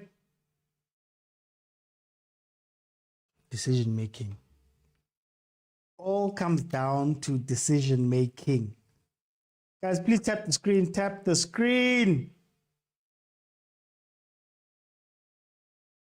It helps with rankings and things like that. Tap the screen, please, please, please. And then if we can get, okay, I'll lower it. 20,000 likes. The rest of the half is open. I let everybody jump in. We speak. Sublicursive says that's why those guys get paid to figure it out and we watch. But they're not figuring it out, man. They're not figuring it out. Like, you get the sense that a lot of coaches don't know their team. They don't know their team. They don't know. They don't know what plan B is going to be. They don't know it. And you're like, but guys, every day together, you've been camping together. Presumably, you went out and watched all these players as a coach. You went out and scouted them. But plan B, nothing.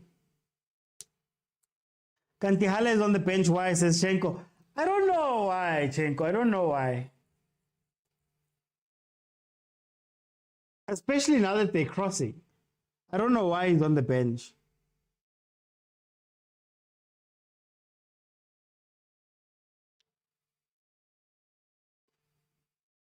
Oh, Pepe. Pepito. Still no Hala.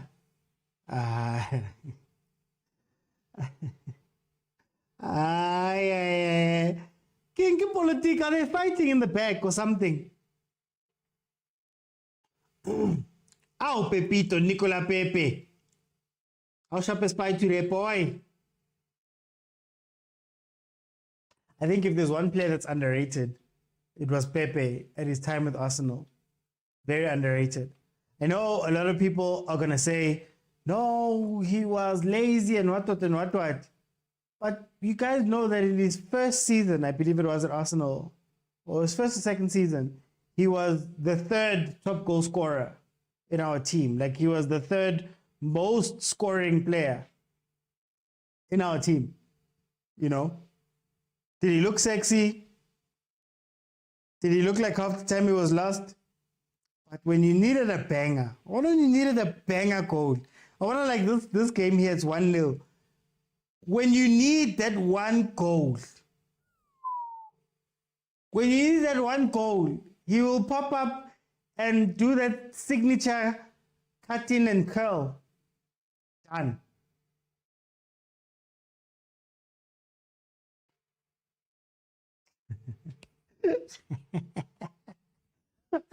Looks. Let's see. Serge will always deliver those crosses. Football teams should allow fringe players to go out and watch other games and report back.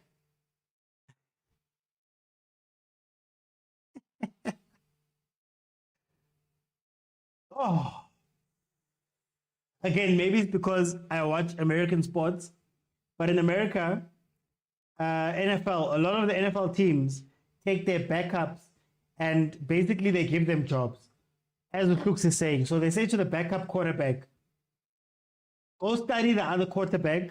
We need you to mimic him in our practice so that we can practice versus that guy. So it is there, what you're speaking about. Kolani says, one season wonder, Mr. OT. Okay. Look, honestly, if you look at his time at Arsenal and you look at games played versus goals, he's not bad. Like, he's not bad. I think it was 2 seasons where he was third. And then, obviously, Arteta was like, no, fam, I'm not playing you. I'm not playing you at all. At all. Yo, this game is so unbearable. Yo, Slash, we even speak about other things, man. It's unbearable. Luke says there's coaching tutorials, improve future coaches. You know what I think, man? I think, and it's something Gavin Hunt said on one of the podcasts that he's on. I think it was This is Football, This is African Football or something, one of those podcasts. I think the coaching and the playing is wrong. And I think we coach in the wrong direction. So I feel as though, let me explain from the player perspective. I feel as though you gain more as a player if when you are in development and you're starting to play like Tinabes Lalekasi, it's positionless, it's pure problem solving, like pure problem solving. Tina, Echimini, we never used to play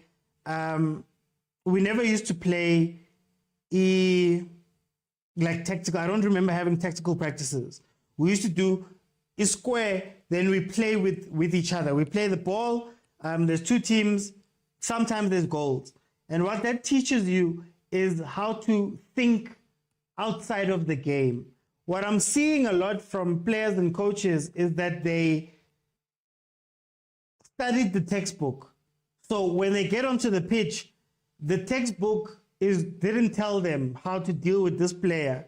So they end up on the pitch confused. And it's something funny enough, Kolo Toure, Cote d'Ivoire player, Kolo Toure said he's coaching now. He was coaching at Leicester. He was doing his badges.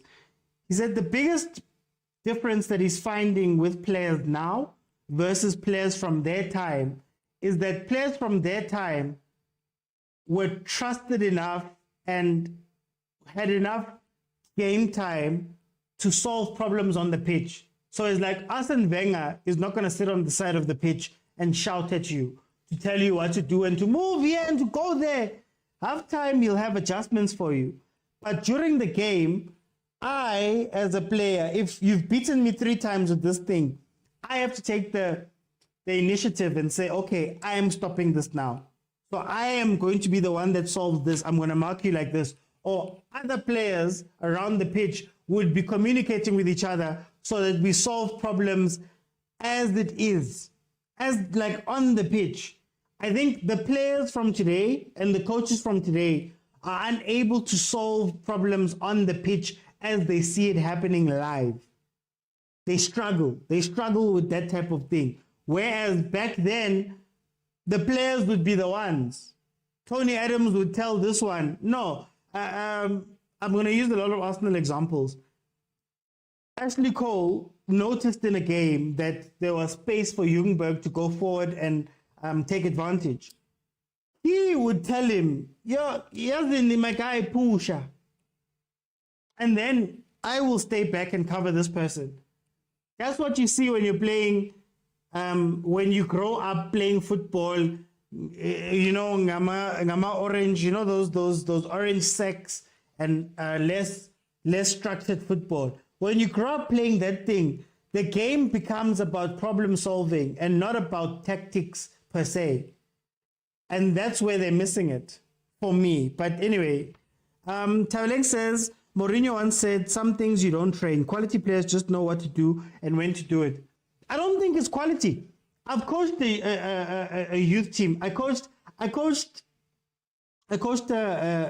guys who were 17, 18. Res League, though. It wasn't anything too serious, but it was and I was shocked at the fact that they don't understand why they're doing things. I think that's the most important thing. Why do you do things? I used to start my halftime team talk and say to them, okay, firstly, I want to hear from you guys. I'm going to give you 5-10 minutes where I want you guys to tell me what you saw from the game and speak to each other and tell each other. It would be quiet, it would be crickets. And you're like, guys, what are you doing on the pitch? What are you doing on the pitch? We can't run fast. We are out of the thing. But you'll get onto the pitch and I'll show you flames because we just understand that footballing common sense doesn't exist in football players these days. Football in common sense. I spoke about the Swallows. The Swallows, for 3 games in a row, they were making the same mistake in building out from the back, and they were building out the same exact play way. And at no point did somebody go, hey man, maybe we shouldn't play the ball there. Maybe we should try cycle the ball through to the other side. Let's try the other side. You know what, Charlie?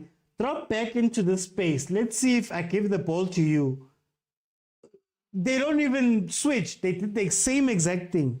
Same exact thing. There's Hala. Let's see what Hala does. Tabeleng says, I understand players would see that they're struggling to highline, but they continue playing it. Luke says, players that carry the ball can't read the entire game. Defenders and goalkeepers have a better view. Look at that. Look at that. Look at that. 2 minutes. You could have made this change 55 minutes, coach. You could have started with a stronger team, coach. Jesus, man. Oh, gosh. But you waited until... Yo.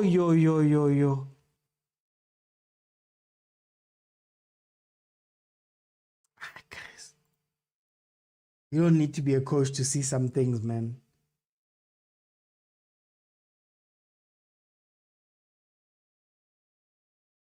But yeah, what can we say? That's not my pitches. I understand it. Players that carry the ball. It's not even about that. Even some of the psychological stuff. Our coach used to. Coaching, that thing Doctor was speaking about is very important. Very important. Our coach used to tell us, first 2 minutes of the game, when I was under 17, first 2 minutes of the game, he will never mark you. If you're a striker, soon as you get the ball, they wasted time, man. They wasted time. Senegal wasted time. That's why you get punished, then it becomes 1-1. Our coach used to tell us certain things where it would be like, midfielders trying to spy to first time, he's not going to run at you. Strikers, try shoot. The first time you get the ball, try shoot. Because psychologically, it changes how the goalkeeper reacts to you and how the defense will react to you. Small things like that, they don't know. They don't know anything like that. But also, on the pitch itself, you've seen something is not working 3 or 4 times. Drop back and do something. Swallows made the same mistake 8 times. And what makes Swallows thing even more egregious is that Chiefs scored on the 6th time they made the mistake. But after they made that mistake, they played the same thing twice more. And you're like, guys, no way. Luke says, politics still at play for Ivory Coast. They're still using previous managers' template. Mara, guys, it's simple. Do we really need rocket science? You're 1-0 down. You're 1-0 down. You've got these guys on the bench. I wouldn't have brought Pepe in. You've got these guys on the bench. Kesty Hala. You can play them. Hala is an aerial threat who's very good in the box. You've got Oria on the pitch who's a fairly good crosser of the ball, right? Play them. Kessie makes a late run. Should the ball not get to Hala, because Hala's going to get the attention of the defense. It's not rocket science, guys. Football is not rocket science, guys. Honestly speaking, it's not rocket science. And it shouldn't be rocket science at that level. Or what are the level they play at? It shouldn't be that. Throw the kitchen sink as a coach at 1-0 down. Exactly, Slash. You're in a tournament. It's a knockout tournament. You're out of group stages. It's a knockout tournament. Whether you lose this game 3-0 or whether you lose this game 1-0, or 3-2, I'd much rather go out and throw the kitchen sink and see if I can't get something from the game. We get caught on the break 2 or 3 times, then we go, you know what? Let's relax. But you have to start going for the win. I was so disappointed by Namibia in this tournament because Nabo, in a similar situation where they had the upper hand at some point in the match, they couldn't turn it on. They couldn't turn it on and go for the game and finish the game. Oh, there we go. Oh, there we go. It's opening up now. Pepe! I was going to say, that banger that I was hoping for. Tabelek says late subs. You could have just started with Hala and Pepe. Pepe. Why do I have a sneaky suspicion that Senegal's going to concede here? I feel like they're going to concede. There's finally enough quality on the pitch to show their frailties. Because let's be honest, Senegal also hasn't been attacking and been an attacking threat in this game. They scored in the 3rd minute, and then by the 10th minute, they decided that they're done for this game. I would have loved to see Hala on earlier, man. Would have loved to see Hala on earlier. Chenko says they want it late. The score will be 2-0. Okay. AFCON second half, all games has been extremely exciting.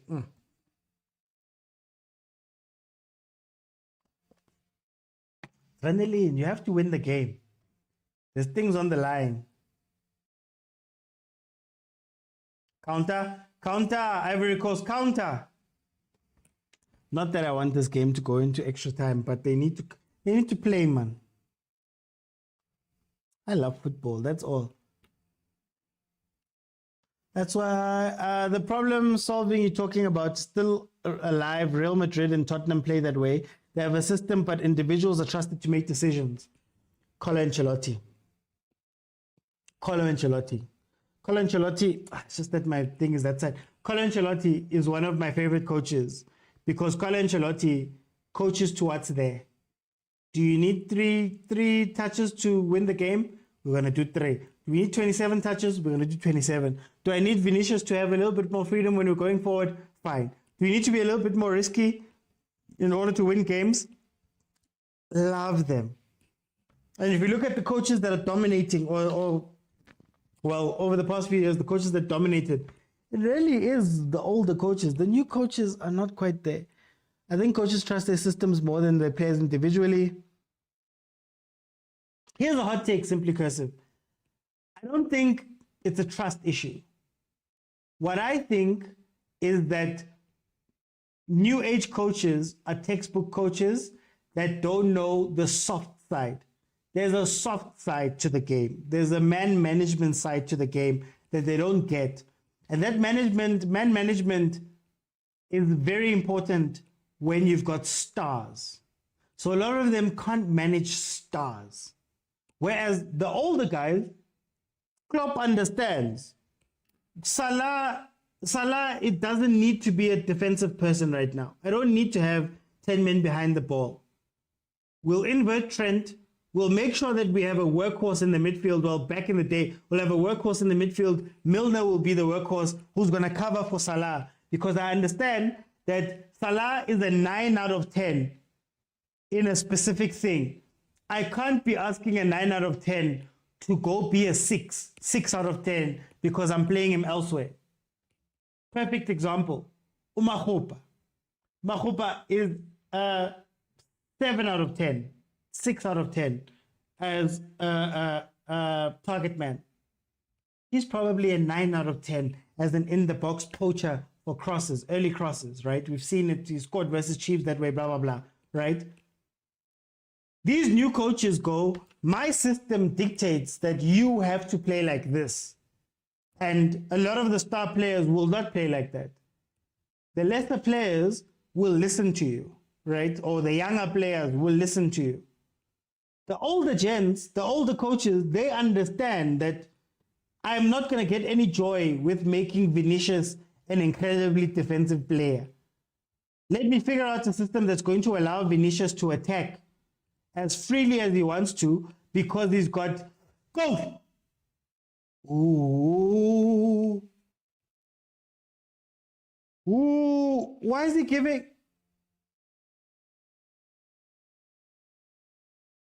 That's a penalty. No way. That has to be. Wait. Who's he giving the yellow to? Is he giving Pepe the yellow?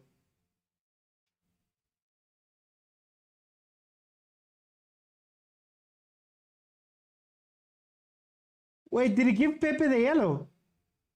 How?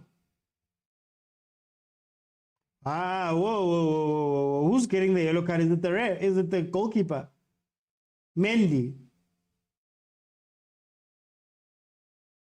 That's a penalty.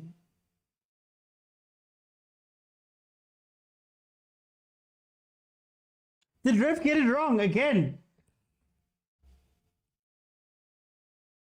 How is it simulation?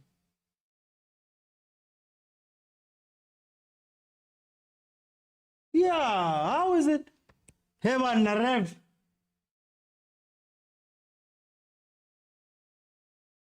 He got to the ball first. He played the ball away. Then there was contact in the box. No way. That's a straight penalty. Easy penalty even. Look, he gets to the ball. There's the contact. Clear contact. This ref. Gatti, we've been playing this AFCON without brown bags, and now the brown bags are coming out. Now the brown bags are coming out. There's no way. There is no way.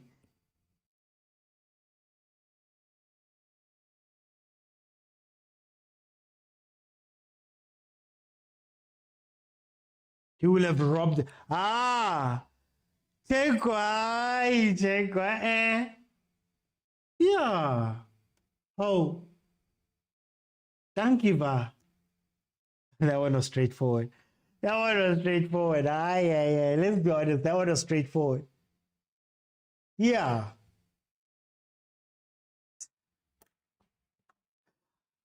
I was like, the VAR. They hate Pepe. Pepe is the most hated player, and if that was going to be in. I agree with the hot take, but Klopp compared to Guardiola in terms of success has been proven as vital. Players get sold, coaches are fired, executives as well, even scouts. I think there's too much money in football to not think of results over growth. I think coaches trust. I think it's because there's so much more money in football, and failure will be a severe punishment for clubs financially if they don't meet their targets. I get you, Simply Cursive. I think my issue is, how do you meet your target? Personally, for me, when I think of football, for me, it's more of a risk. It's more of a risk to have players that are very good at playing a certain way and trying to fit them into the mold of my system just because I want to fit them, instead of taking those players and going, these are the players that I have. I hear coaches crying all the time about transfer windows and things like that. And I'm like, my guy, transfer window's closed. That is your squad. You have to do something. Figure it out. Place them in very... Mikel Arteta, when he first arrived, I don't think you guys remember when Saka was playing left back.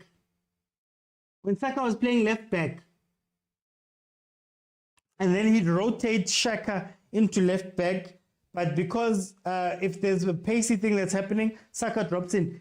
It was incredible to watch him tinker with that stuff, right? And figure out what works best for my team. But these new coaches, 1-1. These new coaches have to have everything perfect. I have to have the perfect left back, right back. I have to have everybody that I want in order for me to do something. And sadly, a lot of the teams won't afford you the opportunity to go and get all of the players you want. Pep can get all of the players he wants. Certain other teams, Real Madrid can get all the players that they want. But the rest of the teams, guys.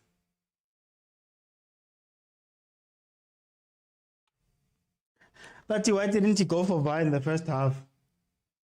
I don't know. So, again, there's an example of what I was telling you guys. I think Pepe has had 3 chances. He ran through the first time. He's got another time where he ran through on the right-hand side.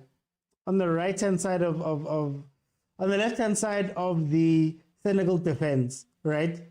He's ran through 3 times. At what point, as defenders, do you go, Guys, we can't let him go. Rather imanaye, so you can push him and harry him and give him a tough time. But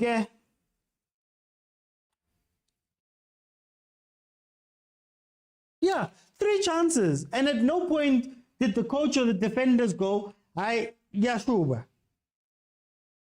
You see them bring on a bomb squad. You don't bring in a defender and say, rather we live and let die and go back 5 in this game. Back 5. And then we close it off so Pepe doesn't double Pepe on the other side. They just keep doing the same thing. Guys. Oh, football. And honestly, that thing is irritating.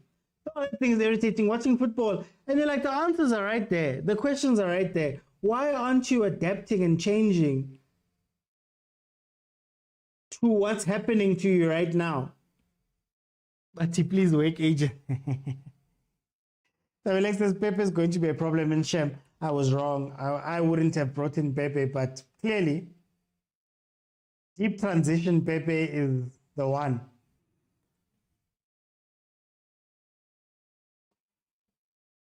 I need a goal. I don't want to go to extra time in this game. And Senegal, to be honest, lost it themselves as well. Oh, Pepe trying to win another penalty there. Oh, man. This is the Pepe I loved. There was a lot of people that were saying that, like, I shouldn't like Pepe or whatever. I think put into the right situations, I think he's good. He's one of those players where I say he shouldn't think. And I know it's gonna sound weird, but he shouldn't think. There are some players that are best on instinct. You give him the ball in a certain, like for example, I was a striker. I enjoyed my one-on-ones. Like I enjoyed running through on goal and looking at the keeper and putting it the other side. I was that type of player. The guy I used to strike with was a very tum-tum player. And he scores. The moment you give him time, he wouldn't score. So I think Pepe is one of the examples of players being played not to their strengths. Honestly. But I did say in the beginning, already, this strategy as Senegal, I don't trust it, especially knowing that late goals are a thing in the AFCON.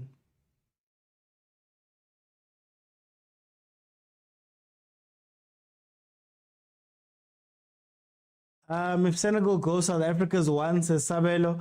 Same, because I had the pace to beat defenders, says Uslash. Yeah. Go in. I used to watch Henri. Go in. Corner. Frankie says exactly like Darwin Nunes. The more time he has on goal, that's a great example. Darwin Nunes. Darwin Nunes is an incredible instinct finisher. Boom, boom, boom, boom, goal. Dirk Kuyt. Boom, boom, boom. Or, but if he has to run in, remember that goal that Martinelli scored versus Chelsea? If he has to run in and run all the way to the other side, he's missing it. Yeah. Yeah. And that again is just about understanding your players. Understand your players. See Pepe there. Pepe has been incredible because he's running through on goal. He doesn't have time. And if you go back to his time at Ghana, he was signed to, was it Lille? It wasn't Montpellier. It was Lille. No, it was Montpellier, if I'm not mistaken. Anyway, one of those teams. He scored 20 something goals, I believe, in the league, and it was all through balls. Him and the goalkeeper, he scores. None of this other stuff they're trying to make him do. Chenko says, yeah, boss, what the coach did in the second half. Yeah, he changed it. He could have done it earlier. And then now you look at Aliou Cisse and you're like, I'm Aliou now. You watched the change happen and you couldn't react up to the point where they've scored the equalizer. Here's the fun fact about AFCON, or now. If Aliou Cisse gets knocked out, there's only one coach actively coaching here, like coaching at this edition. There would only be one left who's actually won an AFCON. The Algeria coach, because they got knocked out early, he got knocked out. Aliou Cisse is the other one because he won the most recent one. The third guy, the third coach who's actually won out of the 24 coaches there, Hugo Bruce with Cameroon in 2017. He'd be the only team left, he'd be the only coach left in the tournament that has won the tournament before. I don't know if that's a good omen or a bad omen, because Rabonabo best chances, Kibao Bajewa.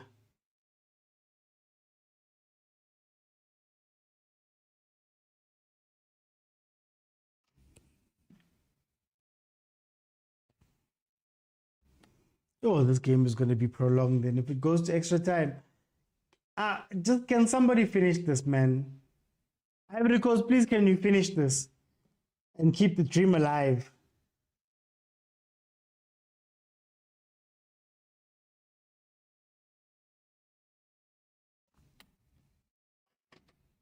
A cameraman and finding women in the crowd.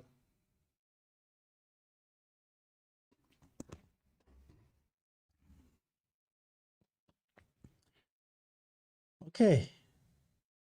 Another Pepe speciality is free kicks, but I doubt they're going to allow him to hit it at goal. Yeah. Should have let him hit it at goal. Frankie says we need a late winner. Yeah, we need a late winner, man.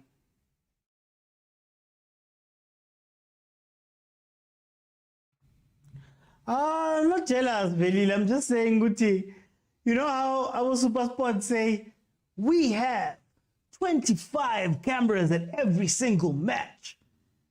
And we know at least 3 of them. One is for beautiful women in the crowd. One is for drama. Like he's looking for people who are cheating. They look for people who are cheating, who look uncomfortable. Then one is like crowd reactions. But you know, at least 3 of those. There's one guy on a pegangi game. Kungani, clear red card for Sario. Well, it was meant to be. This ref has been taking, man.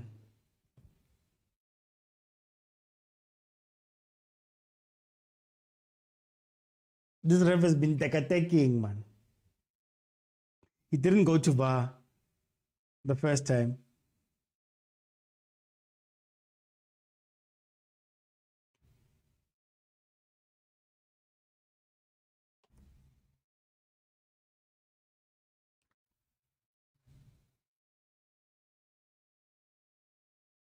Last kick of the game. Last kick of the game. Let's hit them with a counter.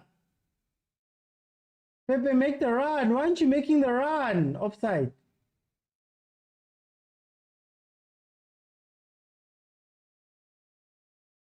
Offside. This Mr. Ref is not make sure. I know he's not make sure. He's not make sure.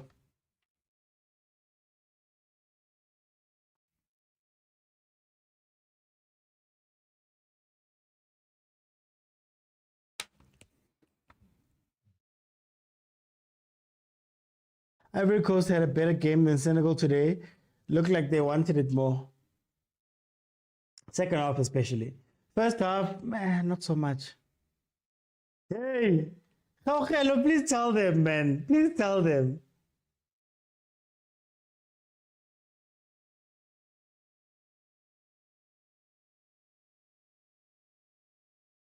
Sadio.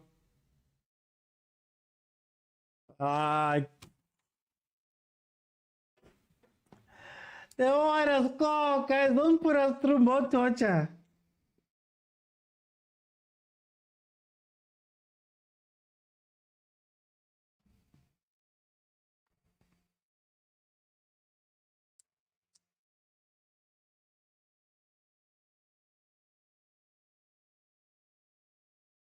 But Abogile Tom, Mr. No Nonsense would have been the best for this match.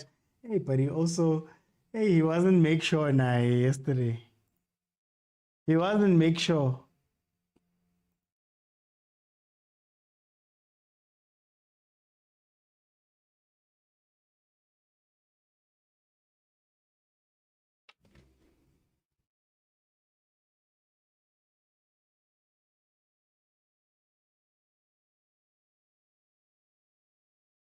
I really want to see where this game ends up, man. Eh.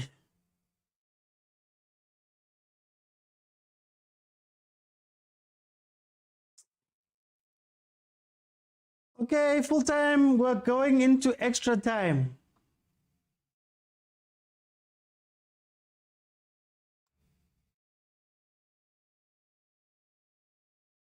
At least the Ivory Coast guys can stop crying, man. That crowd, they were so angry during the game.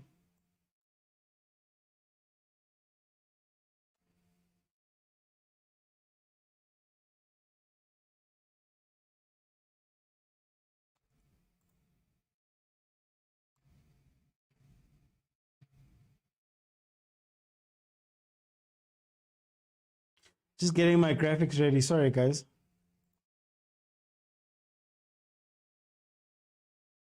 Oh.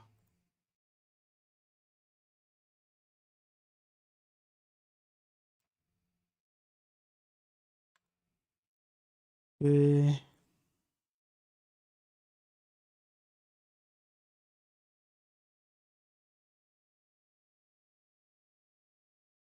Oh, why does my extra time? Oh, wait, sorry. It's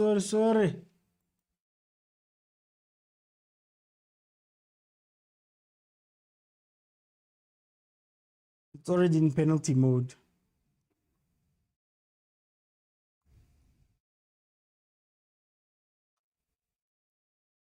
get rid of this. Okay.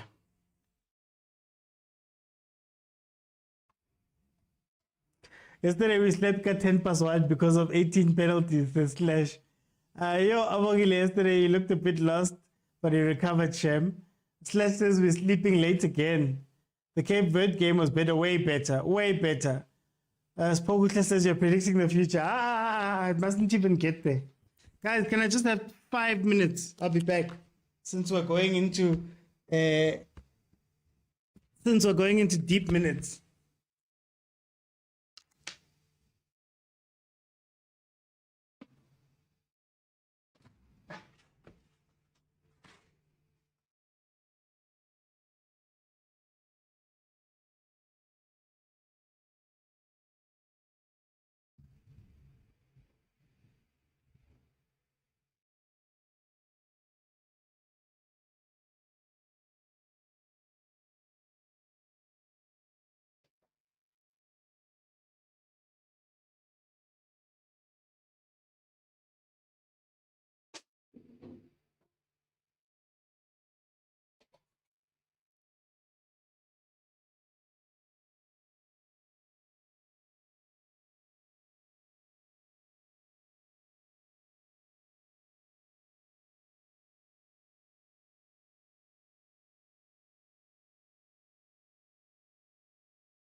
Okay, I'm back. Let me hear from you guys. Let me hear. I'll open now.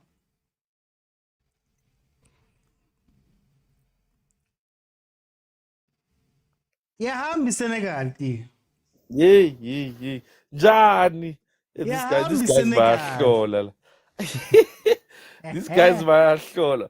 Why would you start defending from the 4th minute or 5 minutes after scoring a goal, OT? Aye, guys. Senegal is a big problem. But I pray that Bafana is watching this OT, man. This is what we need tomorrow.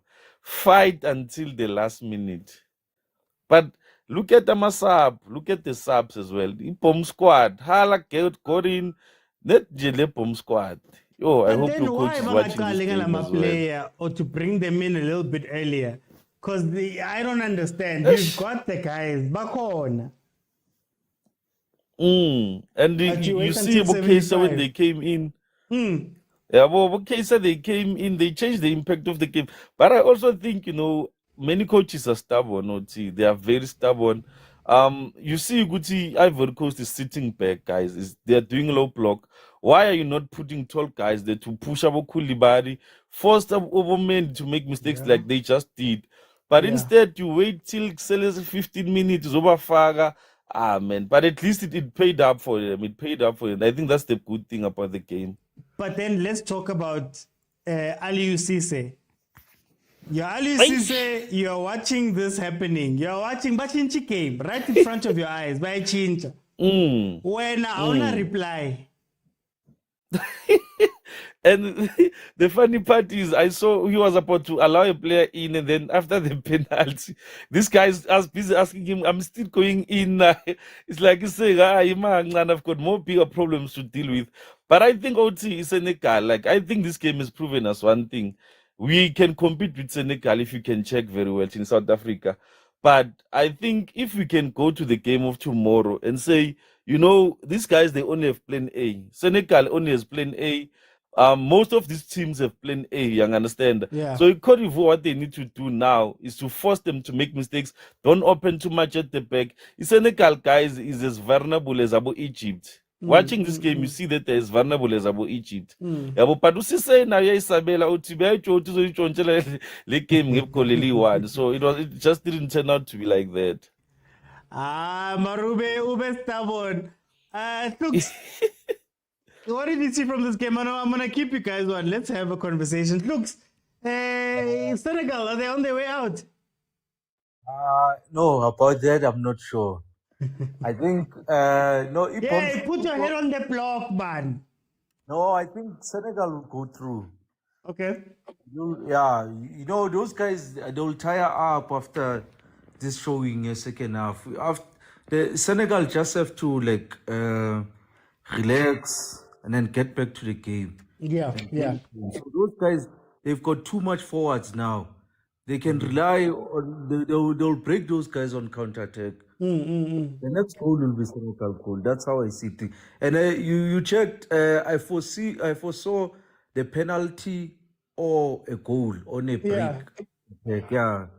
So then, when we're looking at it, your Ivory Coast coach, we look at this thing and it's like you had all these guys on the bench. Can you maybe make sense of the thinking? No, he's good as an interim coach, so he knows that he's out.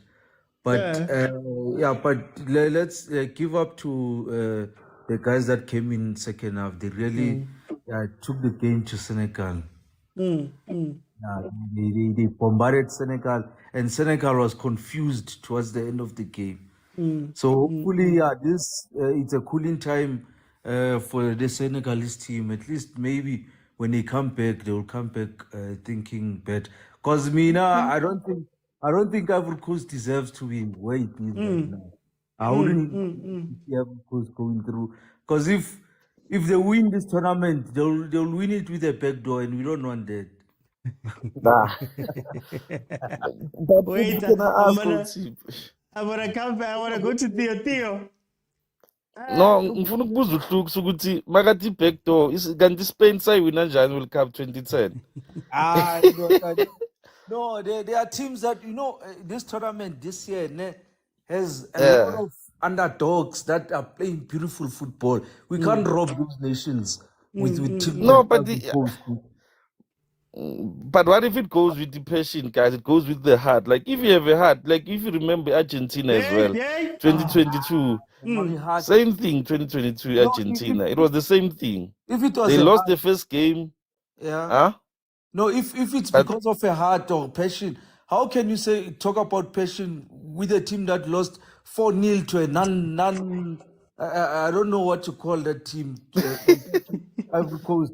Come on. But wait, I've got a question that I want to ask you guys. Theo, again, we sit here with this thing, Yoguti. It's a similar question. We sit with this thing, Fuch, Yoguti, our coach. don't know. When they play, when they're watching these games, do they not see Gucci Yanyiwa now and we need to change somebody or do something? But as well, the assistant coach yenzani, you know, the guys there, the tacticians, the ones who are busy with the tablets, that enzani. Maybe you can say the coach is more focused on the tactics of the game. But when njengomuntu hlela paqeni kwakhe next to say you tell him Mane now is costing us, you know, move him in the middle, put a young boy on the wing, because now him on the wing, Magatoli Pola, all these other boys are back. So now Magatoli Polo Kichimaiwani, so put him inside and then play the balls in my pocket, then we'll get them on transition. But as a coach alone, I don't think you can analyze all those things. If you remember, I'll take you back to Pete, what he said about Rulani. Rulani could read the game very well. So I think unless as a coach you have such a person next to you, you're gonna be like Pep, you know, win the game and then lose it yourself again, whereby you make stupid substitutes that are gonna cost you. But I think looking at this game, man, I think Ivory Coast is changing the momentum.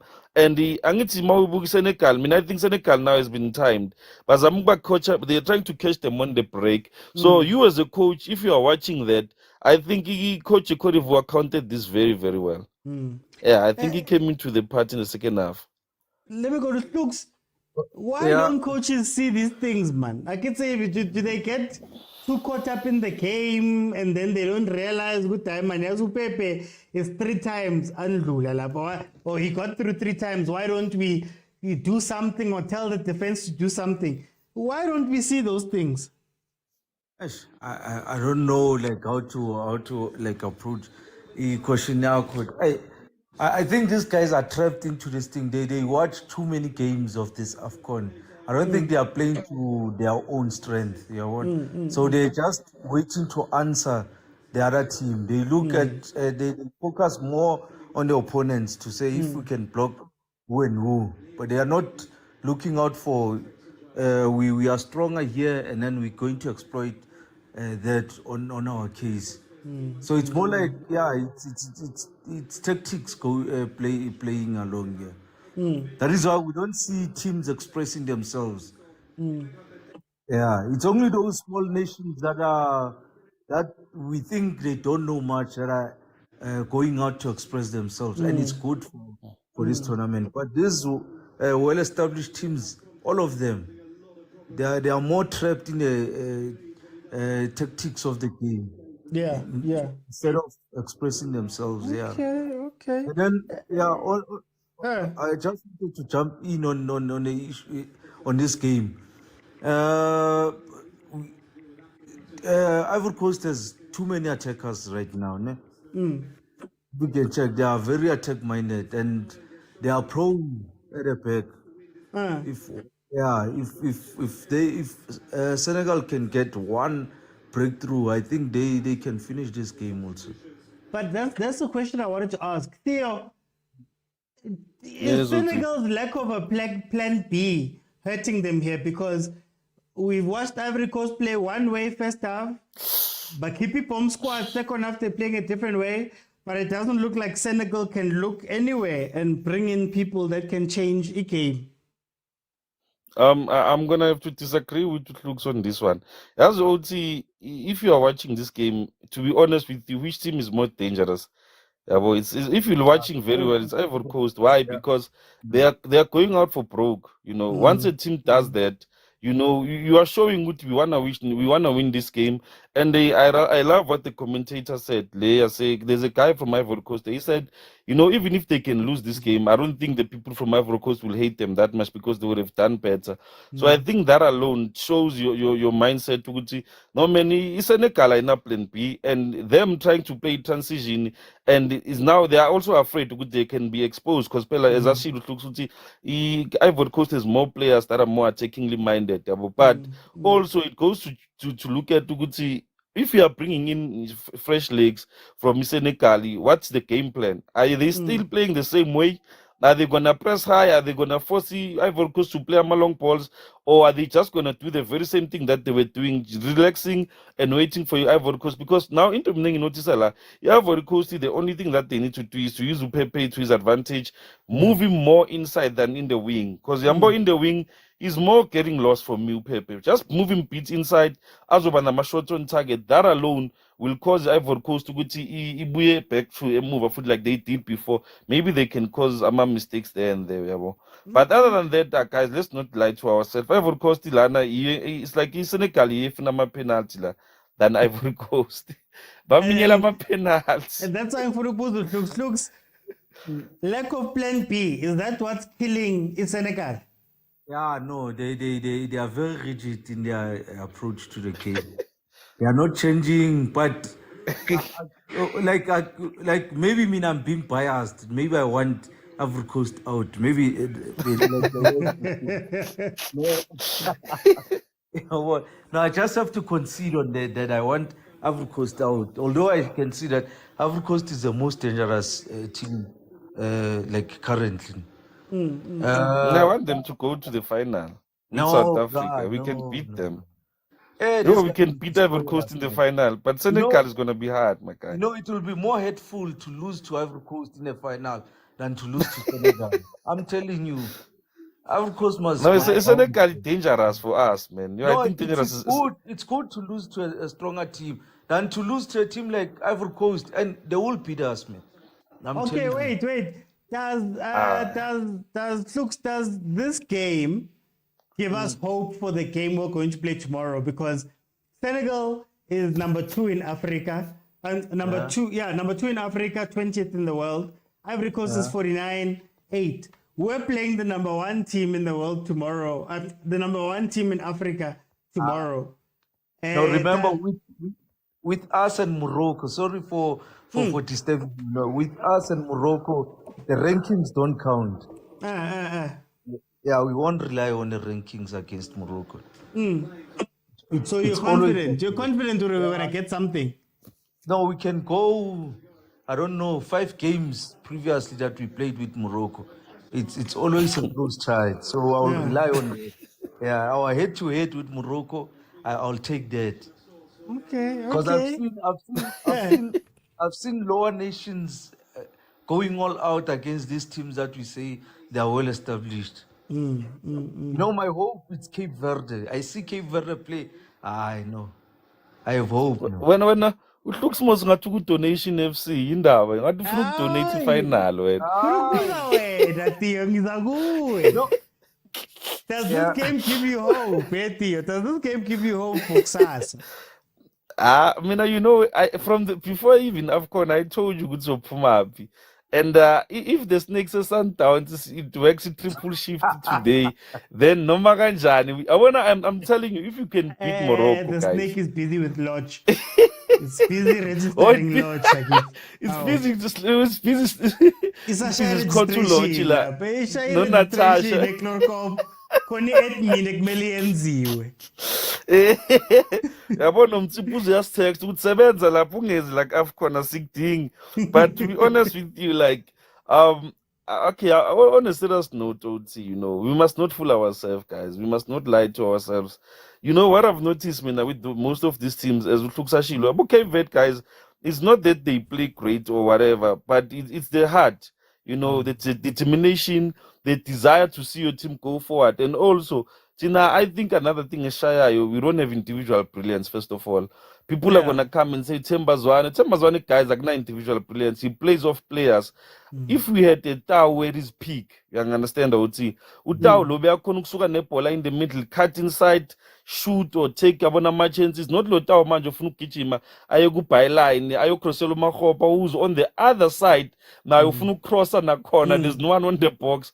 If we can have, I would say, if we can just, change the tactics tomorrow, as you said, prepare Pom squad, and then just have players that are gonna win games. Just win a game. A certain which is we don't need to dominate. Just score a goal, defend for our lives. Savenatis Minya Lana, until the game is finished. But if you do not have that mentality, I promise you, you're not gonna beat a team like Morocco. In Morocco, guys, besides Joguti ranking Yabo or how we've previously played with them, those guys they've been in the highest level, which is the E2L Cup knockout stages. They've fed out against Abu Portugal. They've fed out against most teams, and they lost in just stupid manners. But essentially, they know how to fight for a draw or a win in a game.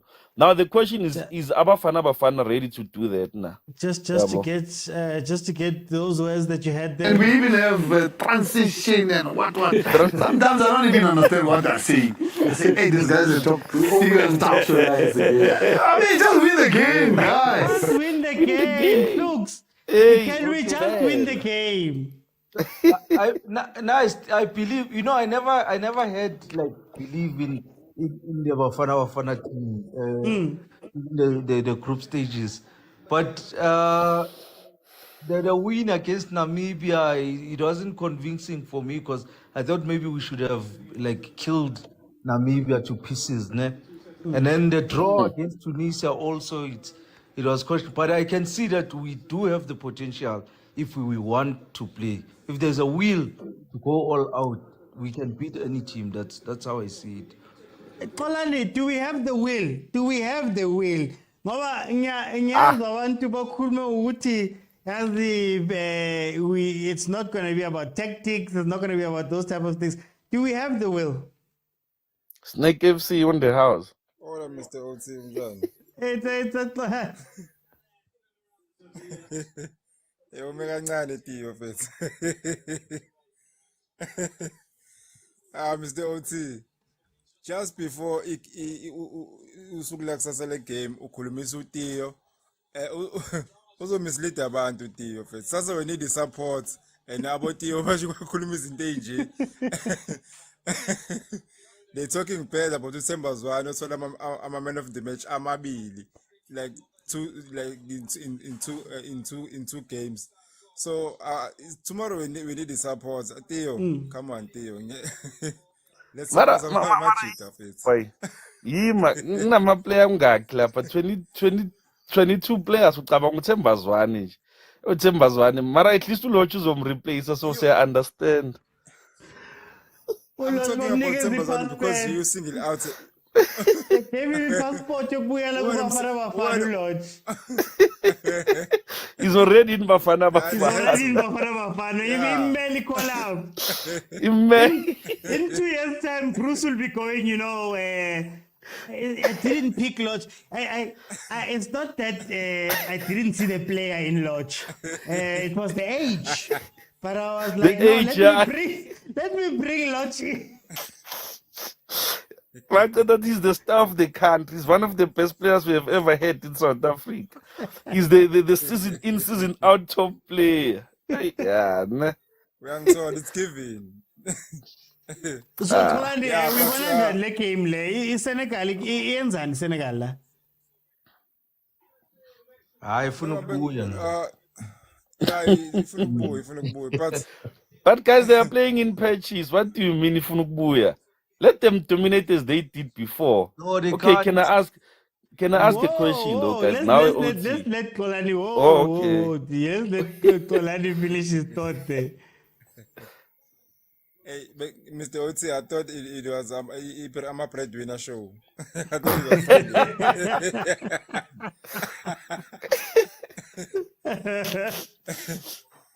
Yeah, but as the Ashila, they're playing in patches. Maybe weather is also a factor because from what I've heard, the Gatsgashisala.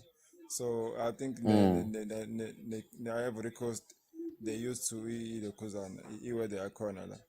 But all in all, I think they should have killed a game in first half because Ivory Coast they were there for taking a first half.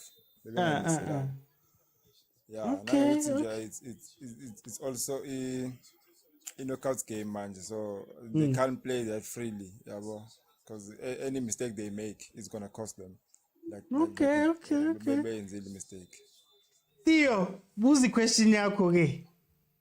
The question was very simple. if you guys are saying Senegal is gonna score, my question is, OT, you are leading 1-0, right? And you are playing with a team that has to come back. Yeah.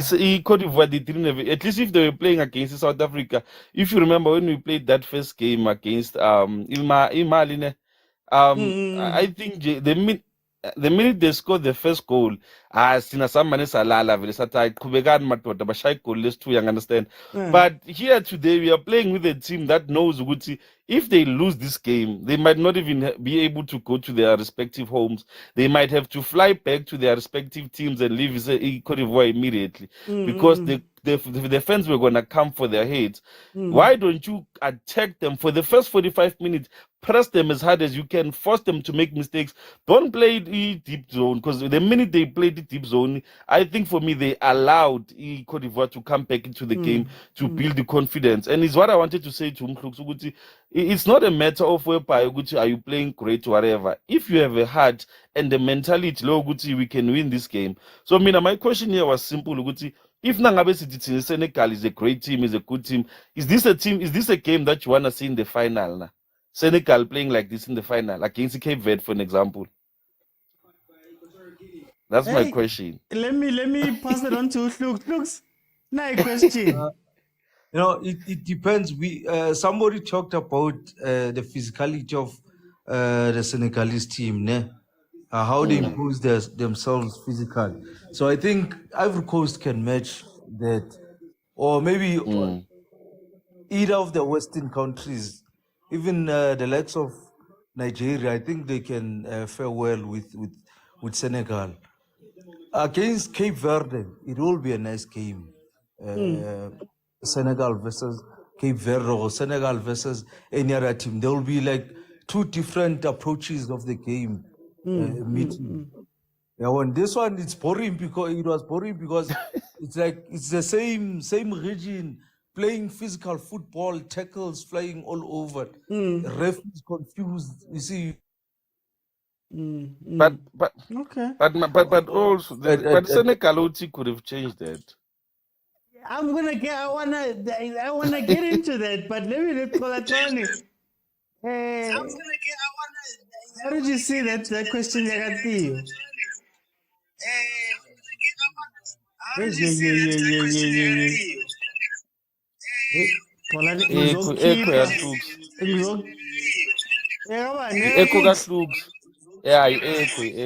Yo, wait, Looks, you must come back. Let me bring back Polani, man. Mina keep Polani by mistake, lana. Inyoka yakhe ayisebenzi namhlanje, that's why aphuma kalula. Busy. Ngempela khulu. Ngempela khulu. Ayinama-socks a-lodge. Someone in the comments here, but Lodge is already a Sundowns legend. Hey.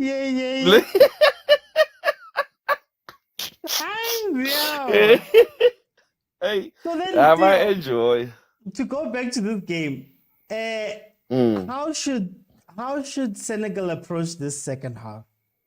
Because but here's Sponile Ivory Coast, they came towards the latter end of the second half. They were up. Then Ngati first half of extra time. Can they gain confidence again in Senegal? For me, watching this game right now, Senegal is a transition. They want to play transitional play, and I know you go pizza, pizza is 4 months for no reason. But I think they're trying to play something. I don't know what you guys are doing.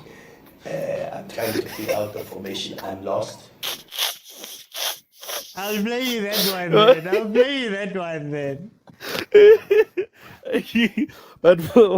But the point that I'm trying to make, I want to laugh because I remember when he carried that paper, this one was doing that. But anyways, in this game, I think, Usisela, man, I don't think he has a plan B, man. He's reminding me of Unseki. That's why I'm laughing, because it's like he just wanted to do one thing and one thing alone, score and then catch them on a counter. But now you see, Ivory Coast have seen that. Change your approach.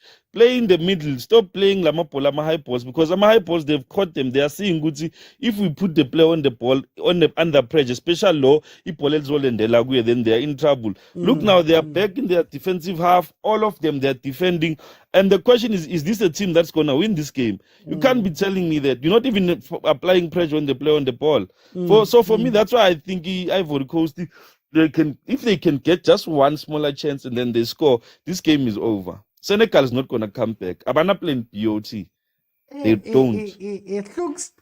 How should Senegal approach this second half of No, extra time? Uthio is breaking it up so well. Like I can't go against him. It's just Mina. I'm hoping it's reality versus hope. Yeah, Minil. yeah. So it's difficult to make a proper assessment where I am currently. But I can hear you, and I can't go against you. Yeah, what? But my hope is at the end of the game, I want to see Senegal going through, man. Although the one thing that I can see why Senegal is not changing is because they won the previous AFCON in the same manner, and they went to the finals using the same, like, we see all these teams, they play to like the same type of football if they won. Up until it never works. So now it's the first time they are getting like trouble. They can't solve this puzzle now. And I think if they go out now or when the tournament ends, they'll find the new way of approaching games now. Because these systems they are using, it's not going anywhere. I think for me, the biggest thing that stands out for me in this game is that Senegal did this to themselves. Senegal, there was a point when they were on top of the Cote d'Ivoire, City File, they were playing. And then that thing, Yoguti, I think it was from like the 15th minute, they were like, yes, guys, job done, job well done, let's sit back. Cote d'Ivoire started getting the possession, they started playing a lot more, and they grew in confidence. So that when the kitchen sink came in, my hope for the next 9 minutes, 10 minutes of this one is I hope Senegal can realize that this could be their chance to go forward and win the game. But now it seems as though they're playing for it draw, bafuna penalty. And I'm a penalty, I'm not, it's too much of a lottery. For the fact that Ivory Coast bailele for most of this game. And now it's going to penalties. I don't know, Theo. I don't know, man. Penalties. But here's a question though, Uti. You had your chances, nah? You didn't take them. Now you are playing, as I said before, Ivory Coast guys, last game they lost 4-0.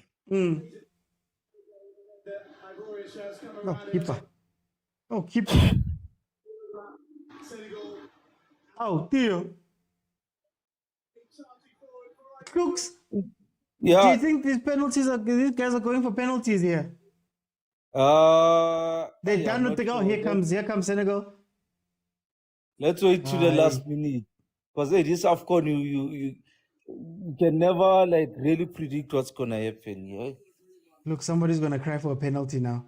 Someone's gonna cry for a penalty now. Uva is not checking. Uva is not even checking. I want to see that replay. Mine is a bit behind.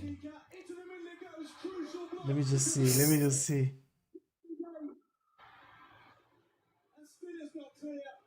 That could be a penalty. It doesn't even bother this guy, you see. Even from the first half, Senegal should have been awarded a penalty. They should have gotten that penalty from behind, that tackle from behind. Yes. No, another penalty.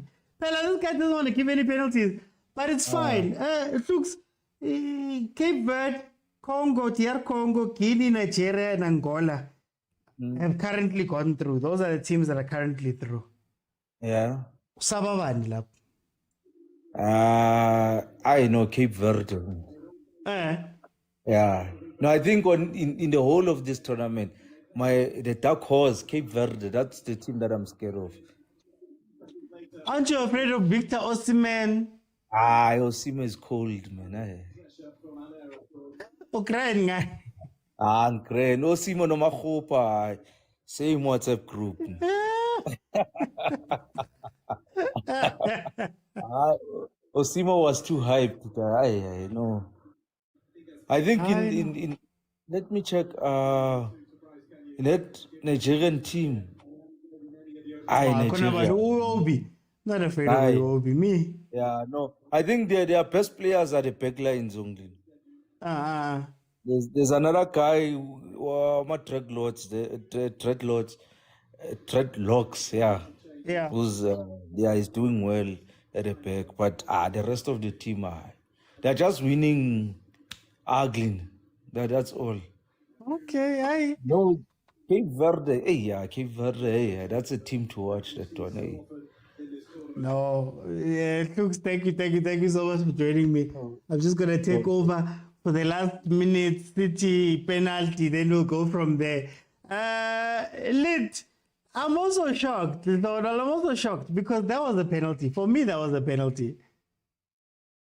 That's twice now Senegal has been robbed. That was a penalty. Gwena says, for me, it's Senegal, probably Nigeria because they are good defensively. I'm not afraid of Nigeria, guys. When I'm not afraid of Nigeria, I'm not afraid of Morocco. But yeah, maybe I'm just a dreamer. Who knows? Senegal wins. Shuguti ihamba no Sis Maria. Abaloyi, guys. What experience? When is Bruce leaving? When is Bruce leaving? Okay, last 5 minutes of this added on time. I wonder if there's a team, if they were to go through, it would be Cote d'Ivoire. And I'd be afraid, Guti, maybe Uglawabo is stronger in a home crowd. Maybe that's what it is because guys, look at these results. This is Ivory Coast's record in this tournament. 13th Jan, they beat Guinea-Bissau 2-0. They lose to Nigeria 1-0. They lose to Equatorial Guinea 4-0. Still somehow make it in as one of the top best top 3 finishers. They go 1-0 down versus Senegal, and then now it's 1-1. They're looking to go win this game. Guys, that story is incredible, and I don't want to face a storyline. You know what? When you face a storyline, I don't want to face a storyline as Bafana, to be honest with you. Little Donald says that if we win tomorrow, we bring back the trophy home. Kumkani says, I'm afraid of Cote d'Ivoire because of the extra man, the fans.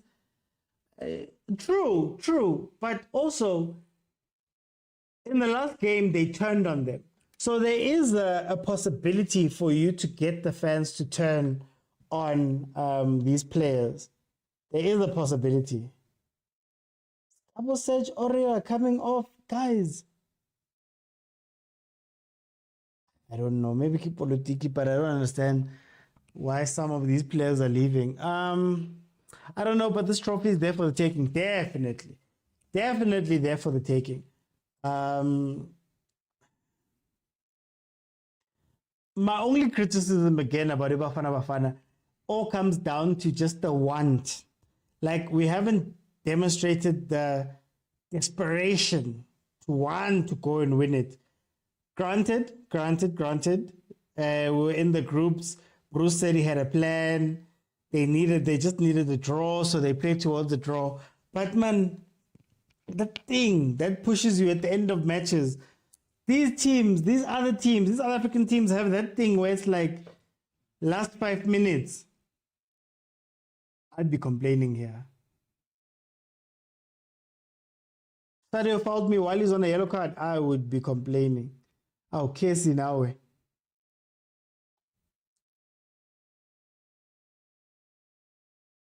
They're playing for penalties. Says Slash. Look says the willpower. It's the willpower. That's what's missing from SA football in general. But that willpower, we're 1-0 down. Can we fish somewhere and get a goal? You know, like it or not, Cote d'Ivoire was able to do that. We might need them to believe, like the Springboks Slash. Let's thank Namibia for our qualification. That was just them paying rent.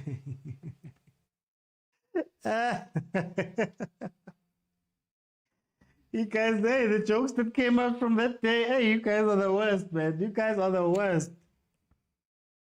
Final minute of extra time. It's 1-1, Senegal, Ivory Coast. Ivory Coast managed to go into the second half of the game and turn up the volume in order to force it to go to extra time. So let's see if they can see it through via penalties. Mina senkatele, guys. Senkatele. 12:38.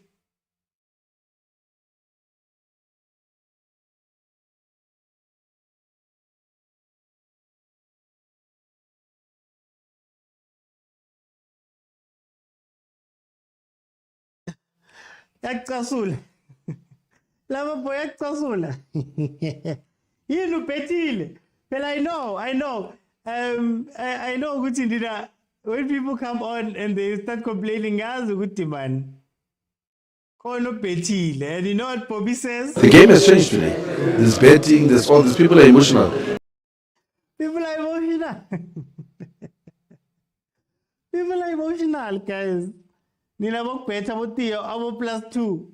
Yeah, about two or more goals. Eh? Lost must join his teammates to Nina. Cote d'Ivoire is not powerful like the North Africans.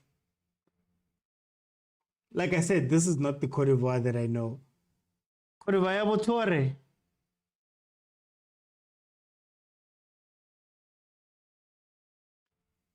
Drogba. But your slips are all red. The game has changed today. There's betting, there's all these people are emotional.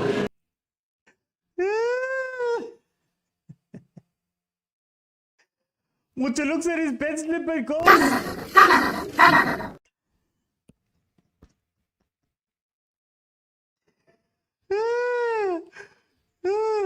You look at your bed slip and Asa ngapetu ka ke moyeni ngapetu kwa sipetu ubaya wathi petu ngoba ku red eh. Oh man. Penalties are tiring. I'm one of the emotional ones today. I'm not emotional over those things. When I watch them, they're gonna finish, man. They left room for disappointment. That's my other thing about Bafana Bafana, just to stick on that point. The other thing about Bafana Bafana, it almost feels like the moment you love them, the moment you like, I'm Marazi, eating batan, but team yami, they've been doing well. Hey, they tend to change. They tend to flip the script. There we go. Penalties. I don't want penalties, man. I don't want penalties at all, but it's fine. Let me update this graphic of mine so that we can have it show penalties.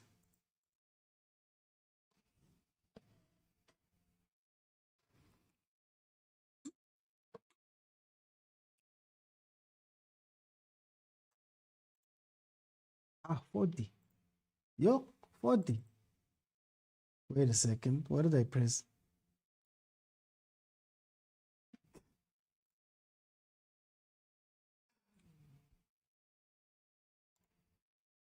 Okay, let's see what extra time has for what the penalties has for us. Yeah, at the stage, I'm trying not to like. Is that child where when you give them, as when you pat them on the back, then they start messing everything up. So I don't know how to feel about Bafana Bafana at the current moment in my life. Because when you love them, that's where they break your heart even more. Slash says, you'll cry 3 weeks because you really believe. Nina says, I know in tomorrow's betting, bet straight win, but Bafana Bafana will see.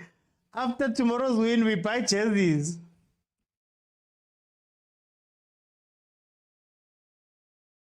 Yo. I sharp. Okay. I will buy the black Bafana Bafana jersey. The one that I've wanted. I will buy that one before I buy any of the Bafana ones. I'll buy any of the Bafana ones. I will go to that one first. Hey, Mara, if Ivory Coast makes it through, the coach will have to tell us, will have to come out and tell us the truth, eh? I'll have to come out. 2 penalties. 2 penalties. I benefited and I have no shame. 2 penalties.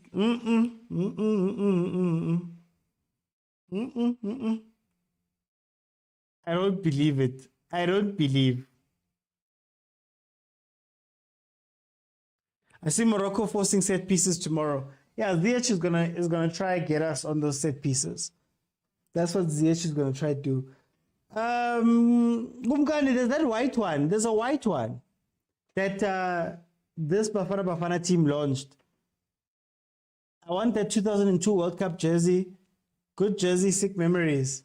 Oh, Bafana Bafana, which jersey? I want the OG, man. I want the OG 1996. Yeah, that one. Luke says the ref was poor. I know the refereeing was poor. The refereeing was poor. No, the refereeing this game was poor. The refereeing was poor. But then again, Who cares? as long as they're not playing us, Who cares? oh man.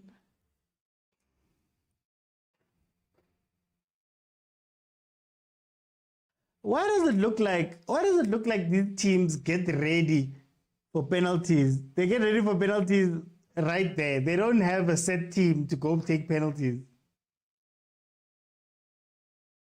Mama Joy, Baba Ivory Coast, oh Mama Joy, Baba Ivory Coast, I wanna you Kumkani, you and the cameraman. You and the cameraman. Who cares? Some penalties are not awarded by the ref. Eh? Who cares? Who cares? I benefited and I have no shame. Ivory Coast will have no shame if they win this game. They will have no shame if they win this game.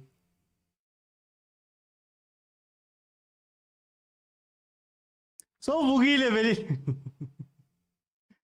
Betway Brigade cares. The game has changed today. There's betting, there's all these people are emotional. Niggas was Havalaza, Laba, niggas was Havalaza. Okay, penalties about to start. Penalties about to start. Let's see. What game did Mendy have a blinder? There was a game where Mendy saved penalties, if I'm not mistaken.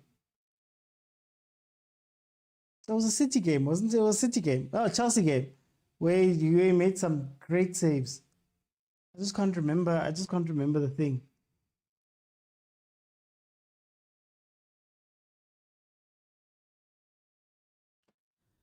Is the CAF president at the stadium? Because while they're officiating. Was puff. Kumkani says, I wish we had this ref when we hosted the World Cup in 2010. We're going to be beneficiaries. If Bafana made it to the round of 16, 2010, it would have been crazy. It was against Man City in Espogutle. Yeah, Mendy's going to have an on-under performance. Let's see.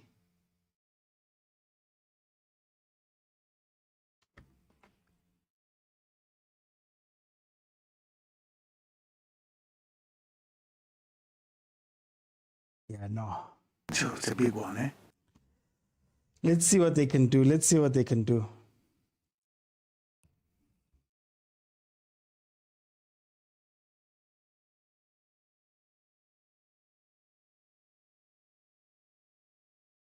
Mendy had a good game. He's just going to mess up the penalties now. He should have saved that first half penalty. But to be fair, there were meant to be two. There were meant to be two penalties that they got themselves in this game. To be fair.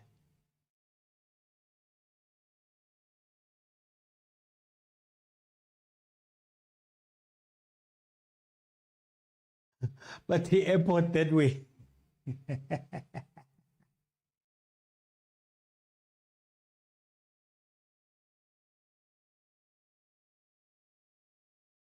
Koulibaly. I don't know. Is he good at penalties? Little Donald, thank you so much for the roses. Is he good? I don't know. I don't follow him enough to know whether he's good at penalties.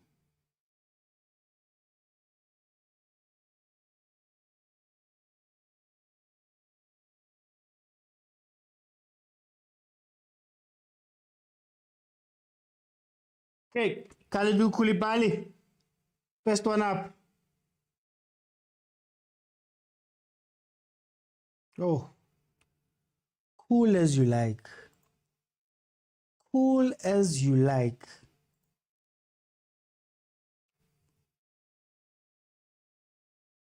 Cool as you like. Shaile man, le penalty man, lo shaile.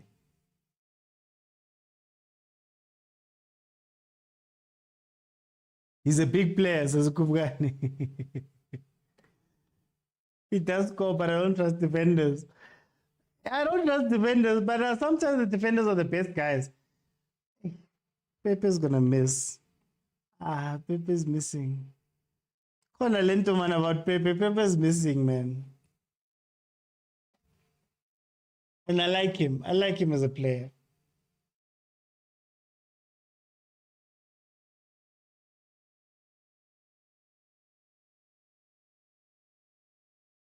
Let's see.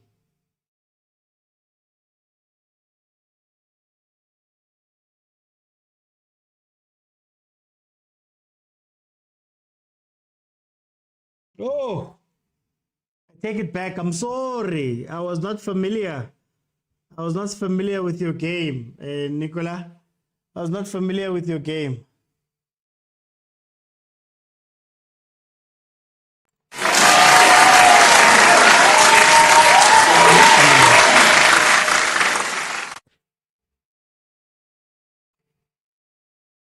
Vumile says almost.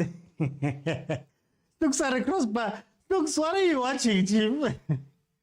Defenders are good penalty takers, but when they miss in Caravaggio, I think the best, it's funny, for me, the best penalty takers are defenders. But then it's only a few of them. Then the rest of them are just,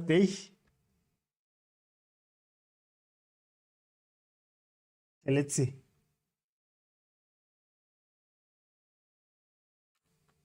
Oh.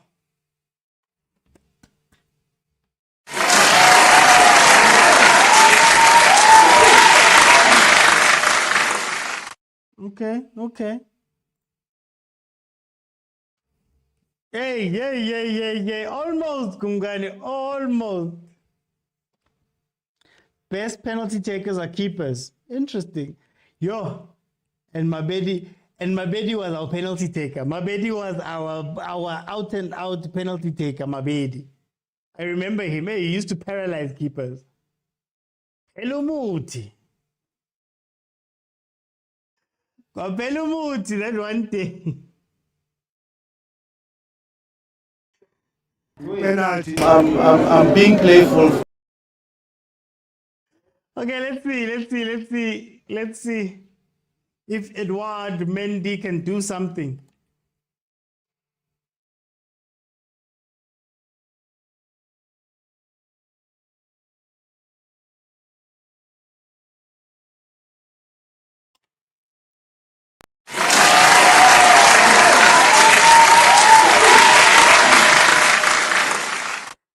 Well done, we had 2-2. Not a peli lento.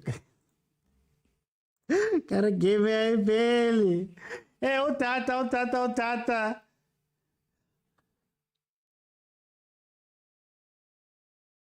Hey, utata, we'll see. We'll see right time.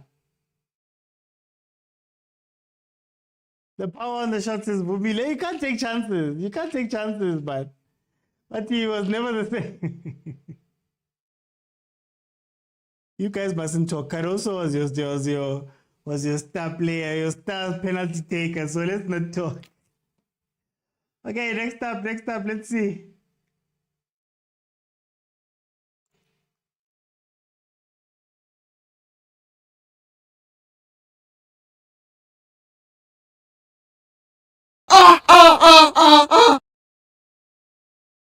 North!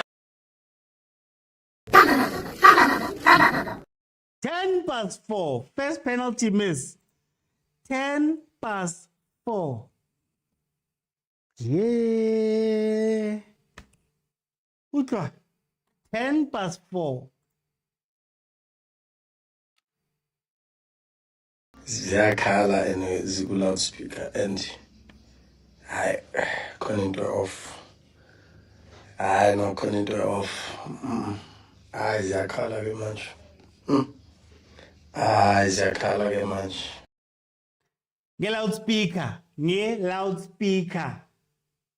Get loudspeaker. Let's see if Cote d'Ivoire can take advantage.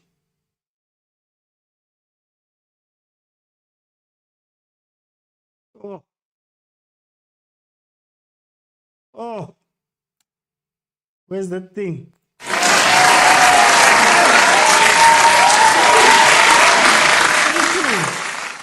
Someone's going home. Someone's going home. Anaz. Someone's going home.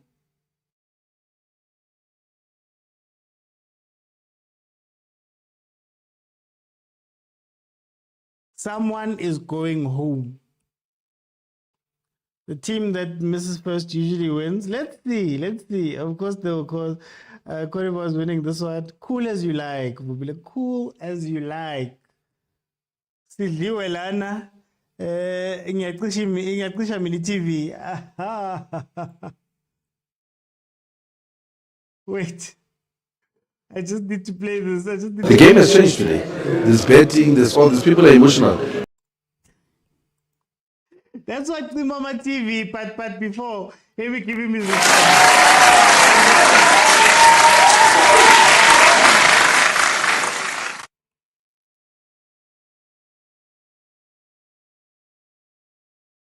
But where's money? Where's money? Airport that way. Senegal says it's done. Senegal is out. Sidliwa lana. Sidliwa.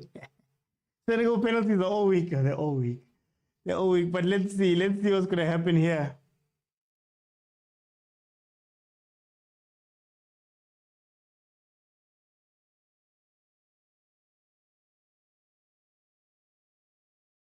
Can Mendy save it?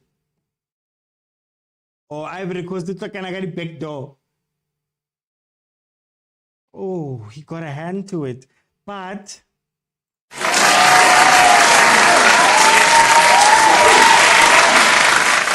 got a hand. He got a hand. He was close. He was close. He was close.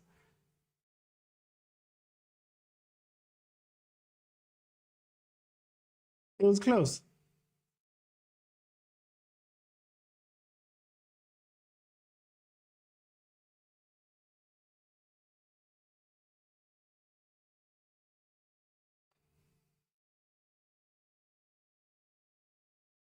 Sorry, about 3-4. Obviously, this one. It's a big one, eh? This penalty. It's a big one, eh? Guys, if Ivory Coast manage. Yup. Yay! Yay! He was like, no chances. Okay, Sadio, okay. A little bit too late, but okay. Your countrymen didn't help you there. Let's see. This is the ultimate one. This is a chai.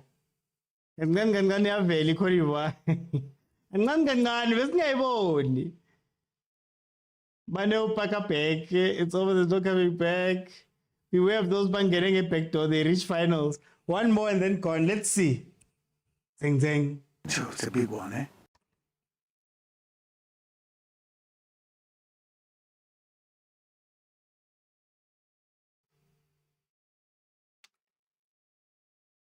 Let's see if he's gonna be able to.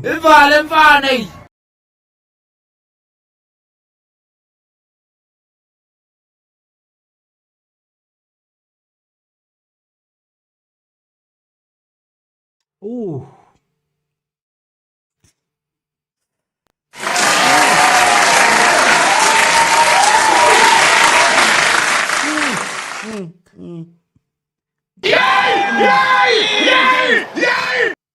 Ivory Coast has knocked out the holders of the competition. Ivory Coast has knocked out the holders of the competition. That means Hugo Bruce is the only coach left in the competition that has won this competition before. Good omens, good omens. But for Senegal, ziyakhala and ziku-loudspeaker and hayi khona into off. Hayi no khona into off. Hayi ziyakhala ke manje. Hayi ziyakhala ke manje. one day you're on top of the world. One day you're on top of the world. And then all of a sudden, you know football. Football can kill you. Will kill you a real death. You will die because of football. From leading 1-0 comfortably, and then all of a sudden.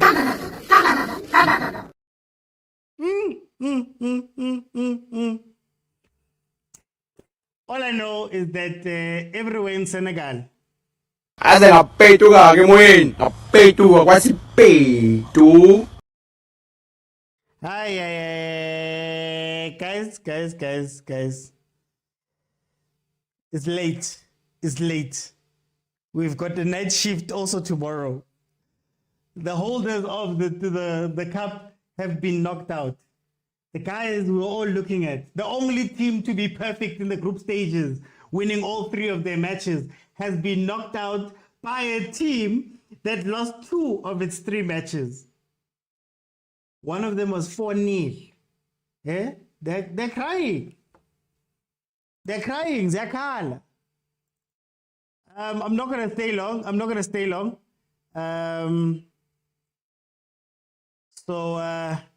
Thank you guys so much for joining me. Thank you to the people who jumped in. Thank you to the commenters. Thank you guys for supporting. If you have not followed, follow. Hey, Mara, let's be honest.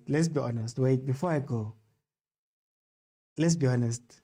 Ivory Coast. I benefited and I have no shame. Let's be honest.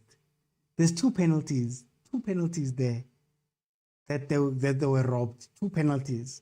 But as Jose Mourinho says, Who cares? Who cares? Thank you guys so much for joining me. I will see you guys then tomorrow for the Bafana match. I'll be here. We'll start 30 minutes before 9:30. We'll have a pre-match talk and then we'll watch the match together and we'll go from there. If you have not followed, please follow. Yeah. See you guys tomorrow. Today. Sorry, today. See you guys today.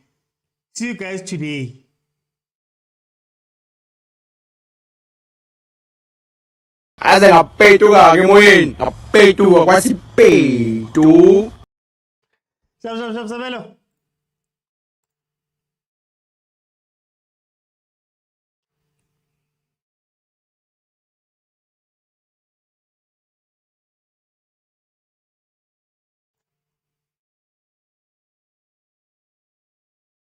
Tumula magazine.